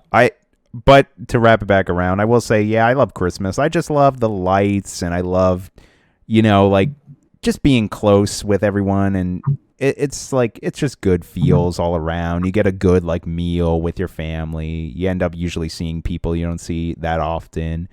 I'm also a little biased because my birthday is very close to Christmas, which is a blessing and a curse. But yeah, I really like Christmas. I also really enjoy eggnog. I like me a good peppermint, a gingerbread, good flavors. You can still get pumpkin spice. It's in the window. Yeah. Oh, my goodness. Yeah. I can't wait to get eggnog. I should do some sort of eggnog challenge for the podcast. I do like eggnog. I say that I'm immediately regretting it because how my eggnog usually goes is I buy just one thing of eggnog, one carton or jug, and that's usually what I'll have for the whole Christmas. But I'll enjoy it. But I usually don't need more than one. I also do really enjoy peppermint bark. I actually just bought a bag of little Ghirardelli peppermint bark squares, and I jokingly said to my girlfriend, I hope you get one of these before I eat them all, before you get home today. What's your favorite holiday, Mike? Oh, boy. Well, I guess I would have to National Meatball Pizza Day. Oh, yes. Unfortunately, it's not a real holiday. If it was, it would be my favorite. Nonsense. There's Cookie Dough Day. There's Black Cat Day. There's definitely gotta be we can make that happen. But we'll make it happen. Just find a day of the year that's not that doesn't have like an official Right holiday now. thing to it. Today is National Meatball Pizza Day. Oh, perfect! Now I have a reason to go get some meatball pizza. Good thing I have this meatball pizza right next to me.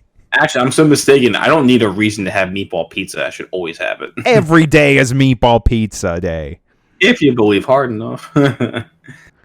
I'm just imagining a big like meatball pinata, and then you hit it open, and a bunch of meatballs spill out. This is just ridiculous. This is getting weird now. Or delicious. Oh, yeah, porque no las dos. Like, oh my god, this is a mess and weird, but I'm so happy to have all this meatball pizza around me. Now I'm just imagining meatballs falling on the floor and how gross that is. Gosh. They just get covered in like hair and toenail clippings. Ew. Well, I don't want to speak for everybody. Like, do you not like clean up your floor? You just leave all that shit on there for everyone for your meatballs to pick up? Yeah, I do. So they can smell my musk and stay away from my apartment. Back to the question. Anyways, so I have to go with an honorable mention will be Leif Erikson Day. You know, Hinga Dinga Durden. And then I will definitely have to go with Christmas. I was a big Halloween fan, and I think it hasn't been the same since I was a kid. So more and more, I definitely do lean more towards Christmas, and I think it's just because I do like the holidays. The holidays. I'm not a fan of the cold. That's the one thing I hate about Christmas is it's the colder weather. But I do like the lights. I like family getting together and friends getting together. I do enjoy having the time off. So yeah, I guess. Like most people, I have to say Christmas is probably one of my favorite holidays for that very reason. I'm going to give you a question myself. Hang on, let me write it on Instagram to be official. Oh, thank you. Let me check and make sure it's in the inbox. I'm not actually going to do that. Oh. All right, what is it? I was just going to ask you, what's your favorite Christmas song? Oh, my favorite Christmas song? Oh, geez. You kind of putting me on the spot. Probably the Grinch song. Like, You're a Mean One, Mr. Grinch. I've always loved that one. I didn't expect that, huh? Yeah, I've always thought that was a pretty funny song. Like, I'll be honest, you're not going to catch me in the car, like, singing out loud, you know? Like, last Christmas, I gave you my heart, or anything like that. That's not going to be me. Spoiler warning, that's actually Amanda's favorite Christmas song. So, what's your favorite, Corey? You have to answer it now. Do it for Owen Reese. The choir of children sing their song. Simply having a wonderful Christmas. Oh, yes, that song. My favorite. Shouts to Jingle Bell Rock. Rocking around the Christmas tree. I brought these gifts for you. They're up in my bum. Oh, gosh. I was trying to think of like some of the South Park version. Yeah.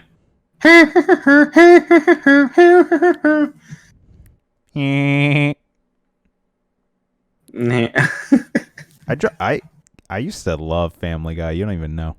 I dressed up like Peter Griffin when I was in high school. Everyone loved it. Yeah. I actually liked Family Guy before. It was funny. Like back in like this is a bit of a tangent. Here comes the hipster comment. Back in 2013, I used to like Family Guy. It wasn't until 2014 that Family Guy came back with season 4. Seasons 1 through 3 were actually not on TV. They were only like on DVD, I think, for the longest time. And me and my brother loved the show. But we're like, it was I think it was on Fox like, briefly, and it was taken off and it was on DVD. And then like it wasn't until 2014. 2004. Excuse me, I'm old. Guys, that's what I was gonna say. I was like, you said 2013, and I'm like, yeah. Family Guy's way older than that. Yeah, you're right. I was like, I'm sorry. 2004 is when the show came back, season 4, and then it's been on ever since. So I remember before 2004, and if you guys want to see some really good Family Guy, go back and watch seasons 1 through 3. They're actually really good. Yeah, I was gonna say some of the early seasons are pretty funny. Yeah, like I think it's funny. They're not just all references. There are just some good, funny jokes. Yeah, like I actually slowly and gradually, Family Guy got less and less funny. Now it's at the point where like, yeah, there might be like a funny joke here and there. I just don't like watching the show anymore. Like, I would love to go back and watch like the earlier seasons. They're still pretty funny. I might do that too. That sounds like a good idea. Yeah. That sounds like some good comfort watching. Yeah, that's some good Christmas and that's some good Thanksgiving shows to watch. And we'll talk about it next week on the podcast. Lois, there's a mistletoe over here. I'm the Family Guy. What the deuce? Oh, it's my son, Stewie.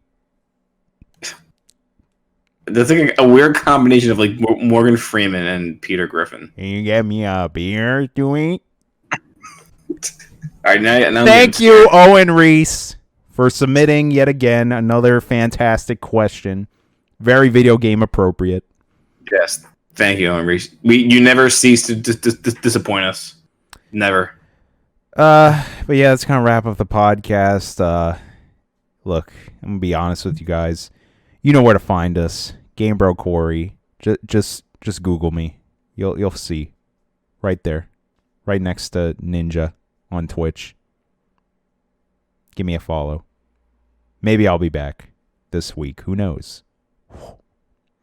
But now that my computer is fixed, we'll hopefully be able to record more parts for our Super Mario World Let's Play as well as our Luigi's Mansion 3 Let's Play. Yes. I will also continue to pump more content onto the channel. You know, now I can actually record more episodes for my Super Mario 64 Let's Play as well as my Remnant from the Ashes, which I look forward to doing. You can also check me out over at Loudstone Entertainment. Me and my buddy Abra Gaming have been playing Pokemon Let's Go Pikachu. And also we should, again, start recording more episodes for that in the near future. So look forward to that. That's GameBro Corey at twitch.tv, Twitter, and Instagram. And then just follow the podcast and the YouTubes.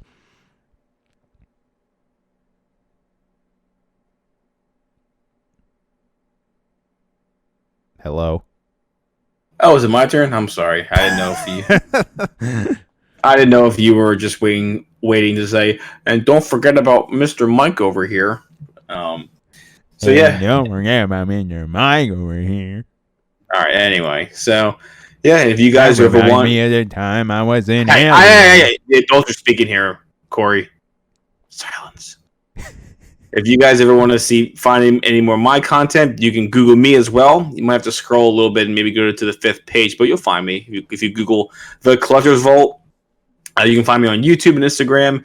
Again, information will be linked down below. If you guys like anything collectibles, old school video games, Pokemon, Yu-Gi-Oh, all that fun stuff, I'm the guy to come talk to. And please, don't forget to follow Corey.